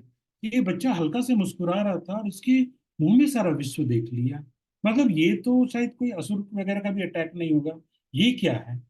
तो तदंतर श्री वज्रराज विस्मय पूर्वक विचार करके बोले, यह बालक ही लक्ष्मीपति नारायण है। अब नंद बाबा सोचने लगे कि भाई क्या है ये। तो गर्गाचार्य का कुछ स्टेटमेंट याद आया, तो उनको लगा कि ये जो है ये ही नारायण है, ये लक्ष्मीपति नारायण है, या नारायण का आश्रय है। ऐसा भी यहाँ लिखा है, अथवा नारायण का आश्रय है, यानी he shelter of lord Narayan, he shelter of lord Narayan, ये अवतारी है। इस बात को युक्ति पूर्वक समझकर मौन धारण कर कुछ विलंब करके बोले, तो कुछ बोले नहीं, ऐसा सिर्फ मन में सोचे और फिर बाद में बोले कि जैसे नारायण की इच्छा होगी वैसे ही वो करेंगे, और उन्हीं के इच्छा से हमारे सारे संदेह भी दूर हो जाएंगे, या उन्हीं का वैभव है, इस बात को तुम निश्चय जानो। ऐसे करके यशोदा माई को बोल रहे हैं कि जैसे नारायण की इच्छा हो, जैसे उनकी इच्छा होगी वही होगा, और वही सारे प्रॉब्लम सॉल्व करेंगे ये, या उन्हीं का वैभव है। मतलब कृष्ण को बोल रहे हैं या उन्हीं का वैभव है। पहले वो मन में क्या सोचे कि कृष्ण उनके आश्रय है, मतलब कृष्ण उनके शेल्टर है। यशोदा माई को बोल रहे हैं कि ये शायद नारायण का ही कोई शक्ति, ऐसा ऐसा है, इस बात को तुम निश्चय जानो, ऐसा करके बोल रहे हैं।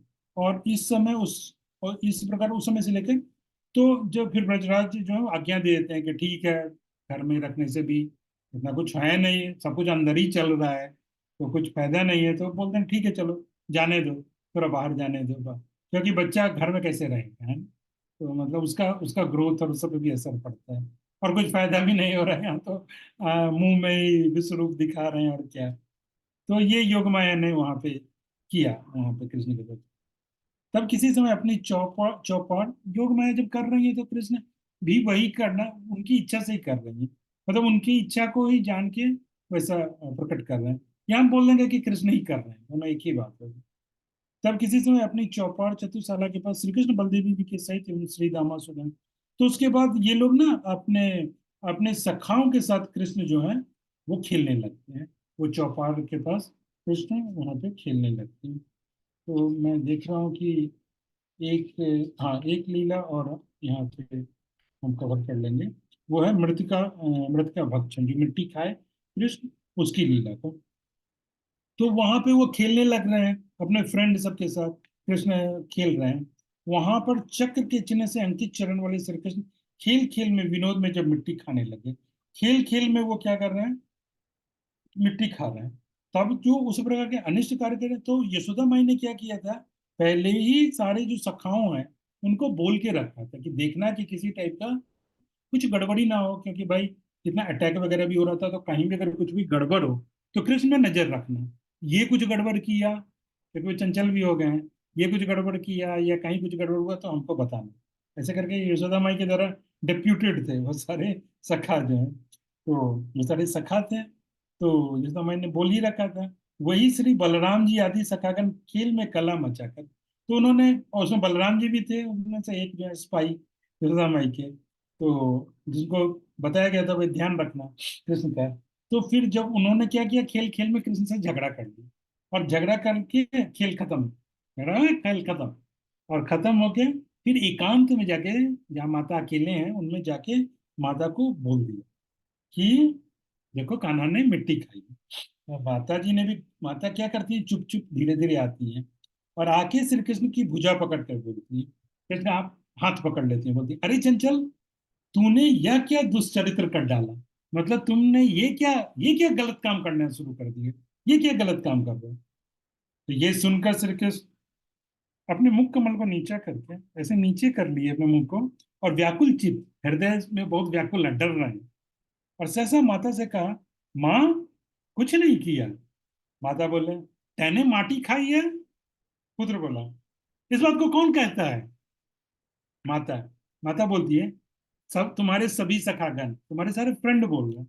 पुत्र बोला, अभी कृष्ण जो है उनको समझाते हैं, वो ज्ञान देते हैं। पुत्र बोला, देख मैया, ये लोग क्या करते हैं, ये सब अपने घर से मीठी मीठी वस्तु जो है खाने की ना, ये सब कुछ चुरा चुरा के लाते हैं, और तृष्णा पूर्वक निर्लज होकर आपस में दिखा दिखा कर खाते हैं।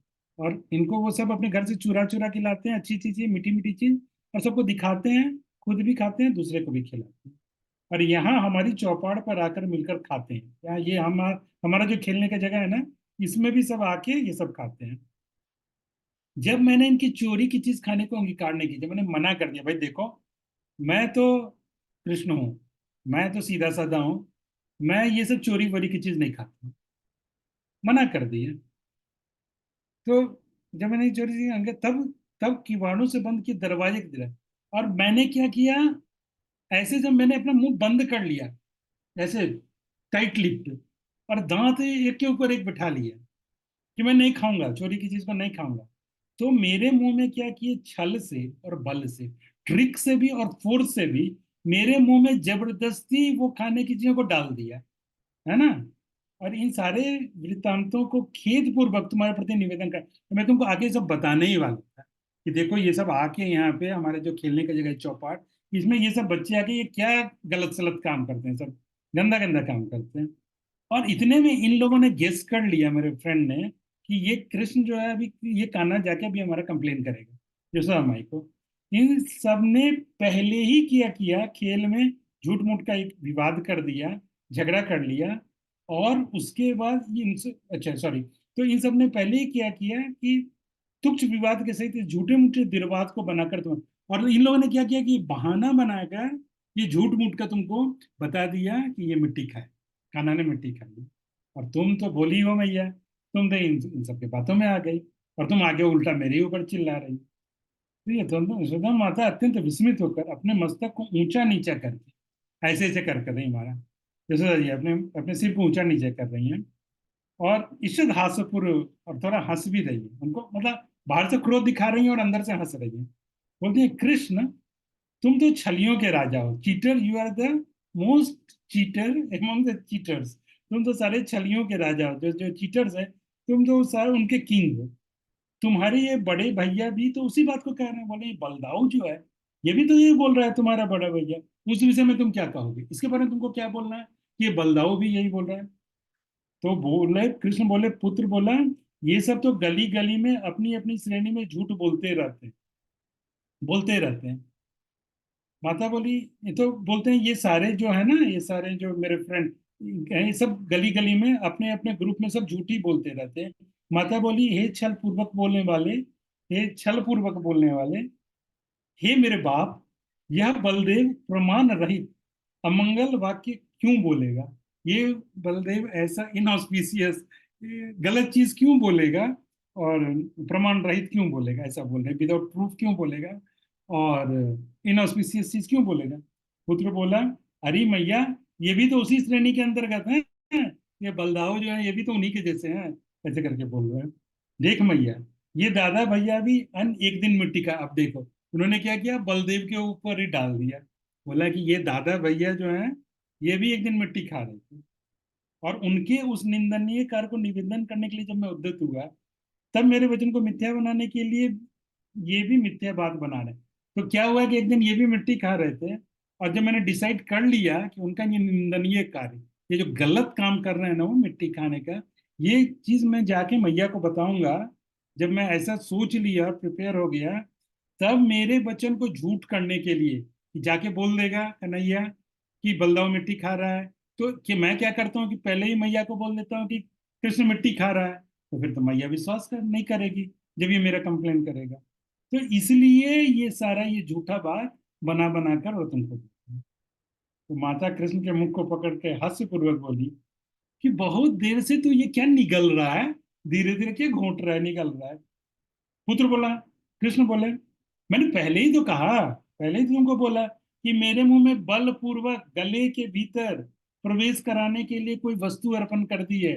वो मीठा मीठा चीज जो घर से लाते थे ना, जबरदस्ती मेरे मुंह में, आपको बताया ना, चीटिंग करके और बाई फोर्स मेरे मुंह में डाल दी।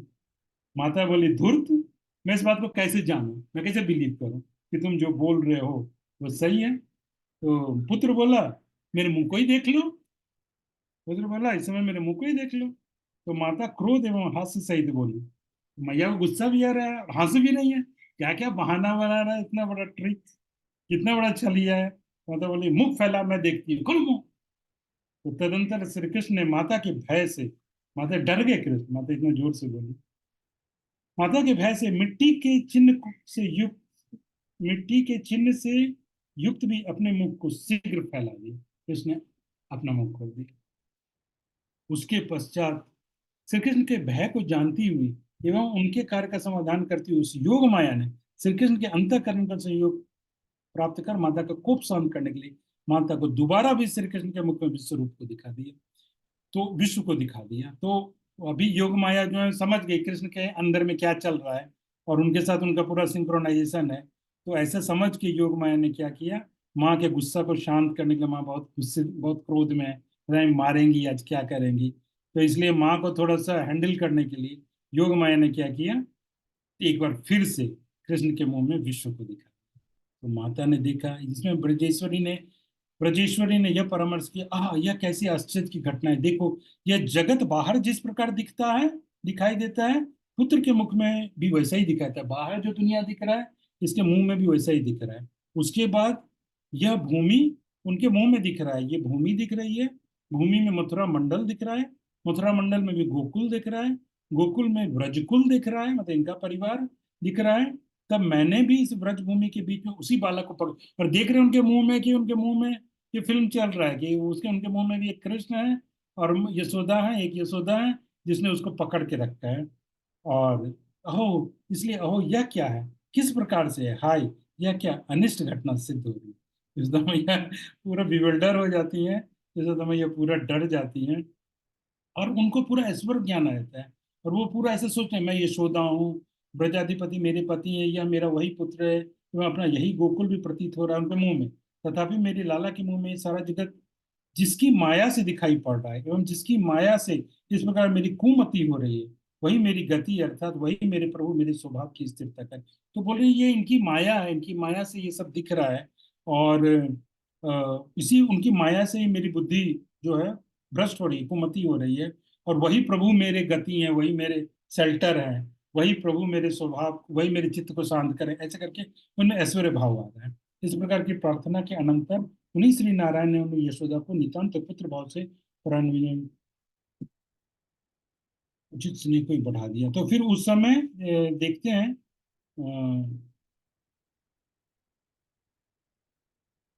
श्री नारायण ने अपने से ही परात्पर स्वयं भगवान श्री कृष्ण में ही स्वयं भगवान श्री कृष्ण मातृ तो खुद भगवान ने क्या किया, भगवान नारायण ने जब देखा कि इनमें ऐश्वर्य का भाव इस ढंग से बढ़ रहा है, उनको वो ज्ञान वगैरह आ रहा है कि ये जगत है और ये कैसे इनकी माया है और मेरे अंत तो गत्वा वही शेल्टर है, तो उन्होंने बोला नहीं नहीं नहीं, ये ठीक नहीं है, ये मेरी माँ है और इनमें ये ऐश्वर्य आना ठीक नहीं है। तो उनके हृदय में वात्सल्य को बढ़ा दिया और उनके अपनी ईश्वरता जो है उनके ऐश्वर्य को ढक देती हैं और भगवान के उस समय कृपा से ही ये चीज वहां पे हो जाता है। तो इस ढंग से बेसिकली ये मृत भक्षण लीला, भगवान कृष्ण का मिट्टी खाना और तृणावर्त, ये दो कथा यहाँ पर आज हम लोग इसको विराम देंगे और फिर इसके बाद आगे की कथा जो है वो शुरू हो जाएगी।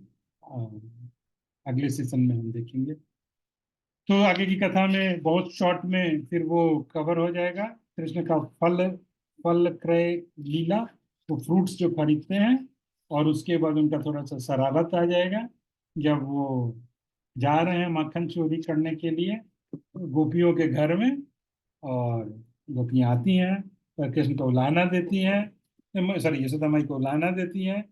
ये लाला जो है वो बहुत उत्पात कर रहा है सबके घर में और यशोदा माई उनकी बात को विश्वास नहीं करती हैं। तो कृष्ण ये गोपियां बोलती हैं आज विश्वास नहीं कर रही हो, कल को तुम्हारे घर में भी यही होगा, तब विश्वास करोगी। फिर आगे उनके घर में भी उत्पात होता है, माखन चोरी होती है और तब होता है दाम बंधक लीला, यानी कृष्ण को उखल से बांधना। तो ये सब हम आगे के सत्रों में बोलेंगे, मतलब करेंगे, इसकी चर्चा डिस्कशन करेंगे। आज के सत्र को यही विराम देते हैं। आप लोग का बहुत बहुत धन्यवाद। एक बार हरे कृष्ण महामंत्र बोल के हम इसका आज की कथा को यहाँ विराम देते हैं। हरे कृष्ण कृष्ण कृष्ण हरे हरे, हरे राम राम। आप लोग का बहुत बहुत धन्यवाद, आप लोग के समय और हमारे उत्साह को बढ़ाने के लिए। अगर किसी का कोई कमेंट हो, कोई प्रश्न, तो हम डिस्कस कर सकते हैं। यस, वंदना माता जी। हरे कृष्णा प्रभु जी, मेरे 4 प्रश्न हैं।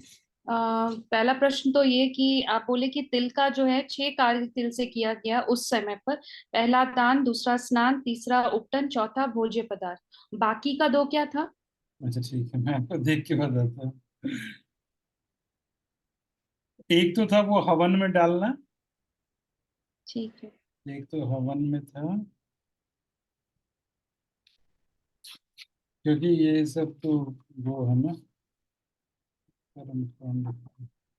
हाँ, तो पहला क्या है, पहला है कि तिलों के द्वारा उबटना, तिल से ही उबटन लगाते हैं ना, हम्म। जो बॉडी वगैरह में लगाते हैं ना, लेप, आप समझते हो ना उबटन। हाँ। उसे तिल युक्त जल से स्नान, मतलब पानी में भी तिल डाल के उस पानी से ही स्नान कराते हैं। फिर तिल से होम करना, यज्ञ करना, फिर तिल का दान करना, फिर भोजन में भी तिल को लेना और तिल को बोना उसका। ये 6 चीजें यहाँ पे दिया गया। तो यह 6 प्रकार का तिल कार्य, तो इसको तिल कार्य ऐसे करके बोला गया है, जो ऐसे समूहों पे मतलब कृष्ण के लिए किया गया और शायद ऐसे समूहों पे किया जाता होगा ट्रेडिशनली। प्रभु जी, ये तो 7 कार्य हो गए फिर। साथ तिल। में 6 जैसे बुक में दिया है, तिल के द्वारा 1 2 3 4 5 6। तो एक है जैसे तिल के द्वारा उपटना लगाना, पहला उपटन लगाना तिल के, दूसरा है तिल जल से स्नान, तीसरा है तिल से होम करना, होम यज्ञ एक ही चीज हुआ, चौथा हुआ तिल का दान करना, पांचवा हुआ तिल का भोजन करना और छठा हुआ तिल को बोना। अच्छा अच्छा, ठीक है। इसमें- प्रभु जी, दूसरा प्रश्न ये है कि आप बोले अ, इनके लिए यशोदा मैया के लिए आप बोले व्रजेश्वरी शब्द आप यूज किए। तो ब्रज शब्द तो वृंदावन के लिए यूज होता है ना?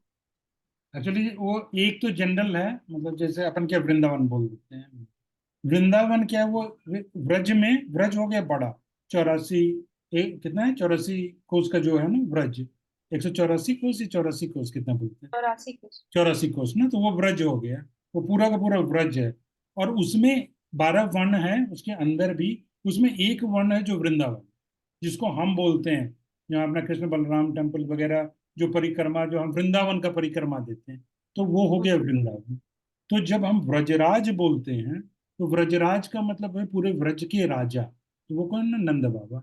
उसी तरह व्रजेश्वरी, व्रज की जो ईश्वरी है, जो उनकी रानी है, जो मालकिन है, वो कौन है? यशोदा माई। लेकिन जब वृंदावनेश्वरी बोलते हैं, तो ये जो वृंदावन का वो जो वन है, तो यहाँ पे इनकी लीला होती है, राधा कृष्ण की जो लीला है ना, वो वृंदावन में होती है। आप समझ रहे हैं ना? जैसे यही कृष्ण कंफ्यूजन था प्रभु जी की, ब्रजेश्वरी और वृंदावनेश्वरी, यही कंफ्यूजन था प्रभु जी। हाँ, आप समझ रहे हैं ना? हाँ। तो वृंदावनेश्वरी इनको बोलेंगे। जैसे कि वो नंद गांव में रह रहे हैं, और वो वहां पे रह रही हैं, बरसाना में रह रही हैं, या रावल में रह रहे हैं कभी, और कभी जो है, ये जो नहीं, रावल में तो पहले जन्म हुआ, फिर रहे बरसाना में राधा रानी। कृष्ण का जन्म हुआ गोकुल महावन में, और फिर बाद में आ गए नंदग्राम में। और शादी के बाद वो चली जाती हैं, क्या नाम है उस जगह को, तो वहां पे चले, तो ऐसे अलग अलग जगह पे जाते हैं। लेकिन जब इनको लीला करना होता है, जब इनका मिलन करना होता है राधा कृष्ण का, तो वो मिलन जो वो कहाँ होगा? वृंदावन में आके होगा। तो इसलिए वृंदावन का बहुत इंपॉर्टेंस है। समझे ना? तो ये वृंदावन की रानी जो बोल रहे हैं ना, कि कृष्ण बोलते हैं कि ये वृंदावन का ये राजा मैं हूँ, एक बार आपने वो कथा सुनी होगी, तो बोलते सारे गोपियां बोलते हैं नहीं नहीं, वृंदावन की रानी राधा रानी है, ऐसे कर। तो इनका मिलन जो होता है उसमें ये वृंदावन विशेष है। कि बाद में जो फिर गोकुल से मतलब यहाँ से, सॉरी, नंदग्राम से फिर ये लोग बाद में वृंदावन आते हैं, वो कथा आएगी इसमें। वो गाड़ी से जो आते हैं बुलक काट वगैरह से, तो फिर बाद में वो वृंदावन जाने के लिए कृष्ण बड़े बड़े ही उत्सुक हैं कि वृंदावन जाना है, वो ऐसा है वैसा है, वृंदावन का बड़ा महिमा होता है। तो ये फिर वृंदावन आते हैं। तो ये एक छोटा सा पार्ट उसको वृंदावन थे। और जो बड़ा है सर्किल, वो हो गया व्रज, जिसमें सब आ गया।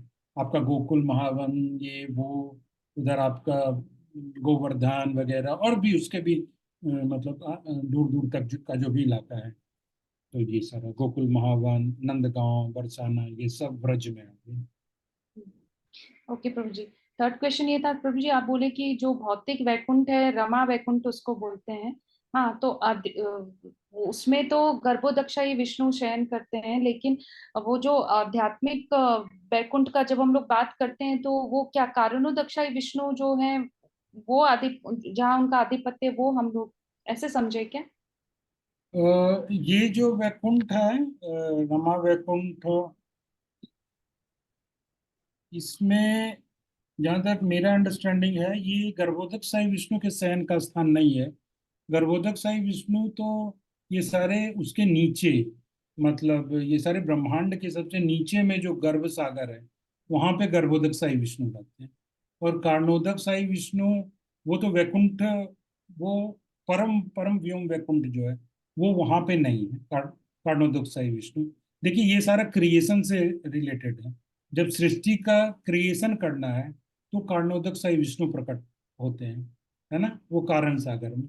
फिर हर एक ब्रह्मांड में एक गर्भोदक साई विष्णु प्रकट होंगे, जो उस ब्रह्मांड में के गर्भ सागर में, जो कि सबसे नीचे होता है, वहां पे रहते हैं। वो वहां पे उसको सपोर्ट कर रहे हैं, है ना। और क्षीरोदक साई विष्णु के रूप में, अंतर्यामी रूप में, वो सारे जीवों के हृदय में रहते हैं। तो ये तीनों के तीनों विष्णु जो है, वो क्रिएशन से रिलेटेड है। इन्हीं को परमात्मा भी बोला जाता है। बड़ा, बहुत डिटेल और थोड़ा सा कॉम्प्लेक्स टॉपिक भी है। चैतन्य चरितामृत में बहुत डिटेल में, और भागवतम में भी इसका डिटेल वर्णन है। लेकिन इसके अलावा एक रमा वैकुंठ है, जो कि इस वैकुंठ में जो सारे सत्य लोक से भी ऊपर है। सत्यलोक और वैकुंठ वगैरह के भी बीच में, मतलब वो वैकुंठ एक्चुअल जो परम वैकुंठ है, उसमें नहीं है, इधर ही है, विरजा के इस तरफ ही है। लेकिन सत्यलोक वगैरह के भी ऊपर है, काफी ऊपर है। तो वहां पे वो क्यों है रमा वैकुंठ का? क्योंकि रमा देवी, लक्ष्मी देवी जो है, वो एक बार भगवान नारायण से ये रिक्वेस्ट करती हैं कि आप तो मतलब वैकुंठ में रहते हो, लेकिन ये प्राणी जो मृत लोक में रहते हैं, तो इनके ऊपर कृपा करने के लिए आप इनके लोक में रहो, इनके साथ में। तो लक्ष्मी देवी देवी के इस रिक्वेस्ट के कारण भगवान ने रमा वैकुंठ की रचना की, इसलिए रमा देवी की रिक्वेस्ट पे, इसलिए इसको रमा वैकुंठ। तो ये अलग है रमा वैकुंठ। और गर्भोदकशाही विष्णु, गर्भोदकशाही वो अलग, as far as my understanding, मेरा जो। सो ये पूरा जो ब्रह्मांड, उसमें रमा वैकुंठ का कोई पोजीशन बताया गया है या कुछ है? पोजिशन बताया गया है कि सत्यलोक के भी ऊपर है, काफी ऊपर सत्य। है। मतलब एक एक ब्रह्मांड में क्या है, सत्यलोक सबसे ऊंचा है ना, जहाँ ब्रह्मा जी रहते हैं। वो सत्यलोक के भी ऊपर रमा वैकुंठ है। लेकिन गर्भोदक सागर जो है, वो एक्चुअली ब्रह्मांड के सबसे नीचे में, एक्चुअली वो उनके बेस के रूप में, उसके ऊपर वो ब्रह्मांड समझिए कि तैर रहा है। तो वहां पे गर्भोदक सागर है, वहां पे गर्भोदक साई विष्णु है। तो वो रमा वैकुंठ नहीं है। और वो मतलब वो क्रिएशन से रिलेटेड है। बट रमा वैकुंठ वो उत्तर वैकुंठ से रिलेटेड। जब भगवान तो क्रिएट करना चाहते हैं तो माया के ऊपर वो दृष्टि करते हैं, माया के ऊपर दृष्टि डालते हैं, और तब माया एक्टिवेट करती हैं वो सारे 23-24 एलिमेंट्स वगैरह को। और फिर उसमें वो जैसे फिर भगवान उसमें प्रवेश करते हैं, मिलते हैं, इट्स क्वाइट कॉम्प्लेक्स। तो जब वो सब होता है तो वहां पे जो माया का, जहाँ पे क्रिएशन आएगा वहां पे माया आएंगी। तब भगवान उनकी माया के ऊपर दृष्टि डालते हैं। वो भी एकदम डायरेक्ट नहीं देखते हैं, वो बहुत उसका प्रोसेस है। बहुत प्रोसेस के थ्रू जाते हैं, उसमें शंभु आ जाते हैं, शंकर भगवान, तब जाके वो सब होता है। तो वहां पे माया, लेकिन जो एक्चुअल वैकुंठ है वहां माया का प्रवेश नहीं। तो इसलिए ये जो आपने बोला ना कारणोदक साई विष्णु, वो क्या वैकुंठ में नहीं, वैकुंठ में इसलिए नहीं है क्योंकि वहां माया का प्रवेश नहीं है वैकुंठ में।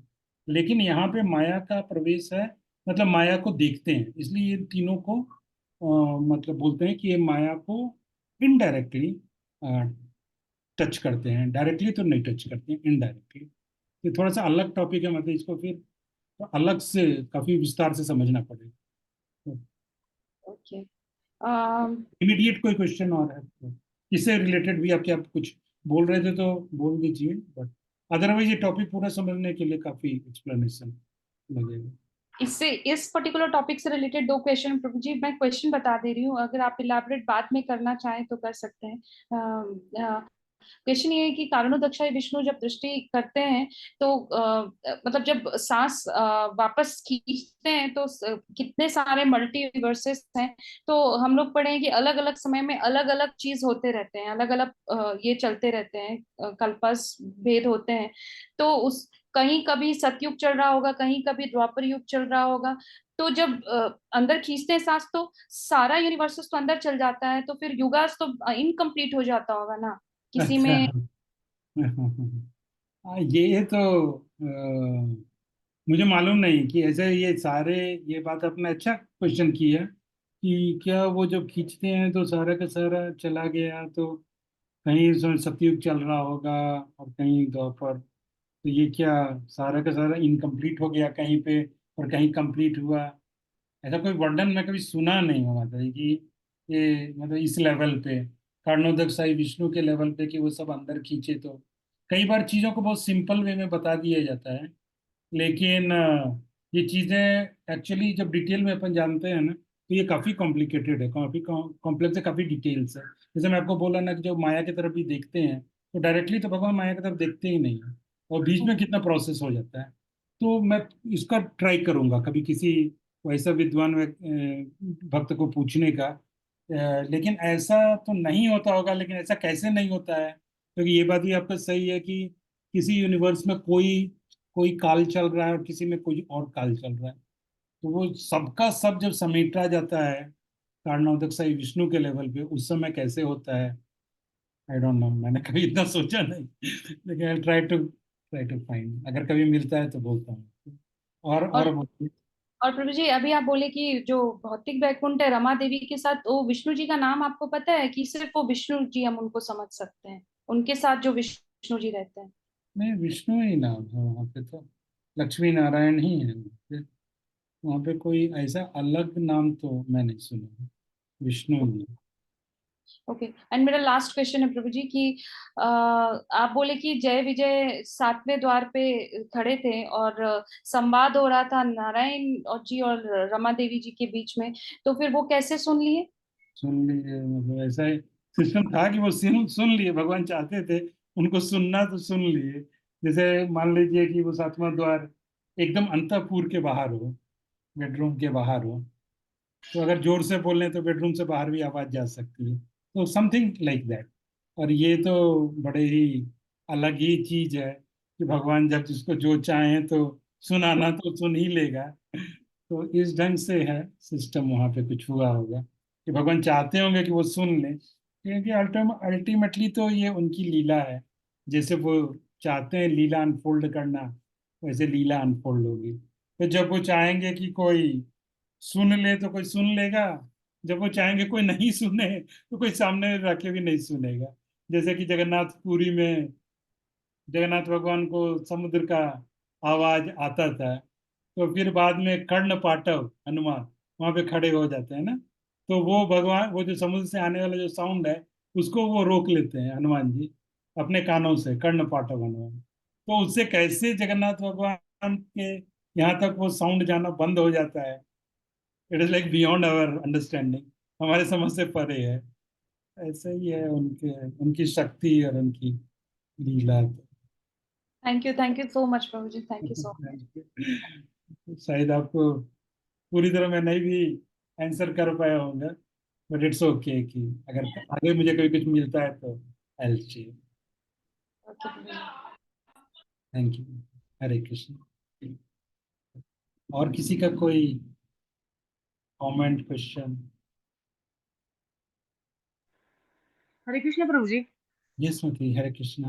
प्रभु जी, मतलब जैसे हम भगवान की लीलाएं सुनते हैं तो हम हमें लीला का आनंद आता है। जैसे आप कथा कह रहे हैं तो हमें विजुलाइज भी करते रहते हैं, हाँ ऐसा हो रहा है, ऐसे मतलब हम रैलिश करते हैं। तो जैसे कहा जाता है कि जैसे वृंदावन वासी जो ब्रजवासी हैं, तो जो उनका प्रेम है कृष्ण को लेके, आज वाले ब्रजवासी जो अभी भी हैं, तो उनका बहुत अलग है। लेकिन अगर हम अपना देखें तो हमें कहीं ना कहीं हम यही रहता है कि पहले तो कहा ही जाता है कि आप हम उन्हें अनुसरण कर ही नहीं सकते, हमें सिर्फ उनको मतलब देख के, हमें उन्हें देख के ही खुश होना है। एक तो ये पहले से भाव रहता है। दूसरा, कहीं ना कहीं हमारे मन में भगवान का क्या क्या ऐश्वर्य भाव बहुत रहता ज्यादा है, रहता है। क्या भाव रहता है? मतलब हमारे मन में ना ये रहता है ना कि हम जो ब्रजवासी हैं उनको अनुकरण, उनका अनुसरण नहीं कर सकते। हम्म परपट में भी कई बार हम पढ़ते हैं हम्म। जब एक्सप्लेनेशन में। तो या इसका कारण ये है कि कहीं ना कहीं हम भगवान को ऐश्वर्य भाव में ज्यादा देखते हैं। तो इसलिए हम उनकी जो लीला में सिर्फ दूर से देख के आनंद ही ले सकते हैं कभी, और उससे आगे बढ़ने की सोच भी नहीं सकते। मतलब ऐसा लगता है कि ये हमारा है ही नहीं, सिर्फ हमें से देखना ही है। तो ये सही स्थिति है या फिर हमें इसे चेंज करना चाहिए प्रभु जी? इसका मतलब दो तीन आंसर है जो मेरे दिमाग में आ रहा है। एक तो ये बात है कि जो ब्रजवासी हैं, जो धामवासी हैं, तो एक तो उनका क्या रहता है कि एक तो देखिए धाम में जन्म ही मतलब उनका साधारण नहीं है। कोई व्यक्ति का अगर ब्रज में जन्म हुआ है तो मतलब कुछ ना कुछ विशेष कृपा है उसके ऊपर, तभी वो।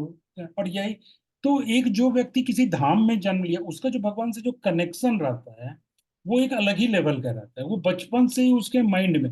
और जैसे मान लीजिए यहाँ तो माधुर्य और ऐश्वर्य हो गया, लेकिन आप मान लो तिरुपति चले जाओ, इवन जो तिरुपति में भी जिन लोगों का जन्म हुआ, जहाँ भी भगवान का पूरा ऐश्वर्य में ही पूजा है, ऐश्वर्य का रूप ही है और ऐश्वर्य में ही पूजा है, उनका भी जो बालाजी भगवान पे जो फेथ है, वेंकट वेंकट रमना वेंकट स्वामी, उन पे जो फेथ है, वो फेथ बाहर वालों का उस लेवल पे नहीं आ पाता है। मतलब वो आ सकता है, लेकिन इन जनरल एक जनरल वे में उनका ज्यादा रहता है धामवासी का। तो एक तो उनका कनेक्शन ही ज्यादा है। दूसरी बात ये भी आपने बहुत सही बोला कि जो उनका माधुर्य का भाव ज्यादा रहता है, मतलब स्पॉन्टेनियस डिवोशनल सर्विस जो बोलते हैं ना, वो चीज ज्यादा है। तो वो चीज हमारे में कहीं शायद नहीं होगा, लैकिंग होगा, और आर्टिफिशियली उसको लाना भी ठीक नहीं है। जैसे वो भी सही बात है जो आप बोल रहे हो, बट ये जरूरी नहीं है कि वो नहीं आ सकता है। वो आ सकता है, अगर अगर हम भक्ति में उस ढंग से प्रोग्रेस करते हैं तो साधना भक्ति ही आगे चल के भाव भक्ति और उसके बाद प्रेम भक्ति में बदल जाता है। तो उनके कृपा से, भगवान के कृपा से हमारे अंदर भी माधुर्य भाव आ सकता है। अभी रिसेंटली कोई बोल रहा था कि वृंदावन चलायमान है। मतलब कि अगर कोई आप बैठ के वृंदावन को कहीं शहर में बैठ के अगर आप वृंदावन पे मेडिटेट करते हो, आप याद करते हो, तो यहाँ भी वृंदावन प्रकट हो जाता है। एक बार मैंने ये भी सुना था कि मंदिर में जहां भी हमारा राधा कृष्ण का मंदिर है, वो मंदिर में भगवान का जो डेटी इंस्टॉल होगा उसके पहले वृंदावन इंस्टॉल होगा, तभी उसमें राधा कृष्ण इंस्टॉल होगा। मतलब पहले वृंदावन प्रकट हो जाएगा।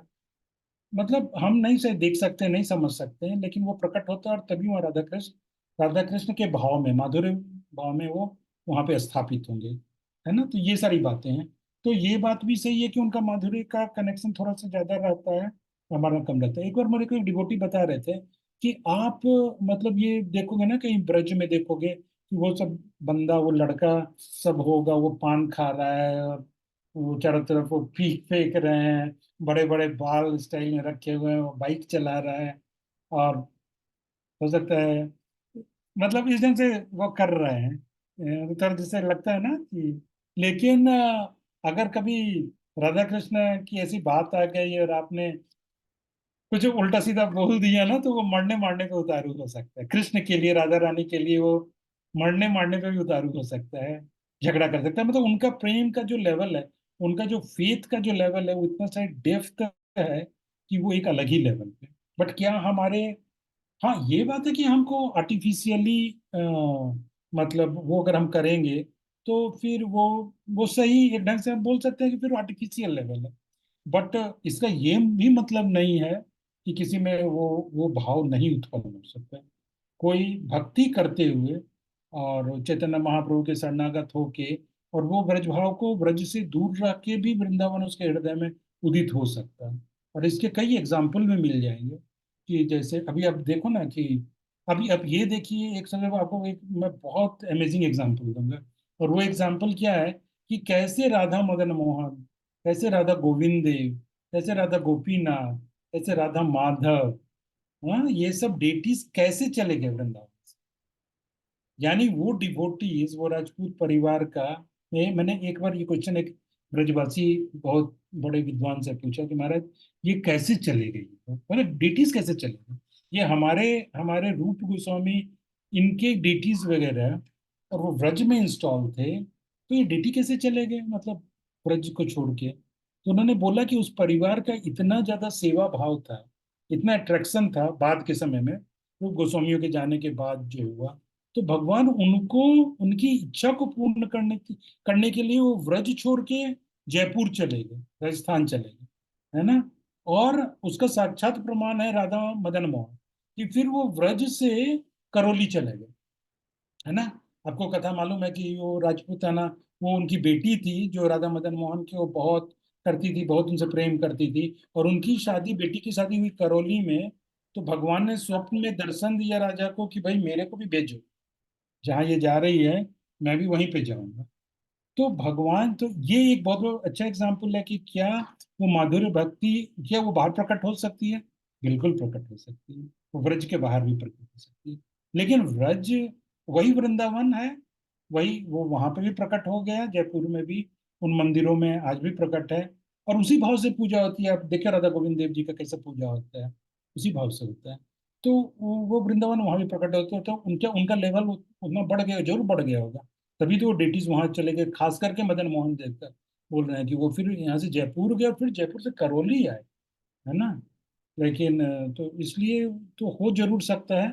लेकिन हाँ ये बात भी जैसे आपने बोला वो भी सही है कि उनका, उनको वो चीजें बहुत इजीली मतलब उनको मिल गई है, इजीली या जैसे भी हो, उनके जन्म जन्मांतर की भक्ति के कारण, या जैसे इजीली तो नहीं होगा।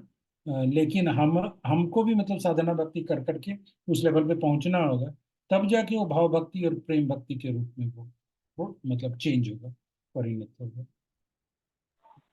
Thank you very much Prabhu ji. Thank you. और कोई क्वेश्चन या कमेंट? ठीक है, then we will end the session, हम यहाँ पे विराम देंगे। हरे कृष्ण। श्री कृष्णा प्रभु जी, दंडवत प्रणाम। धन्यवाद। धन्यवाद। हरे कृष्ण। धन्यवाद।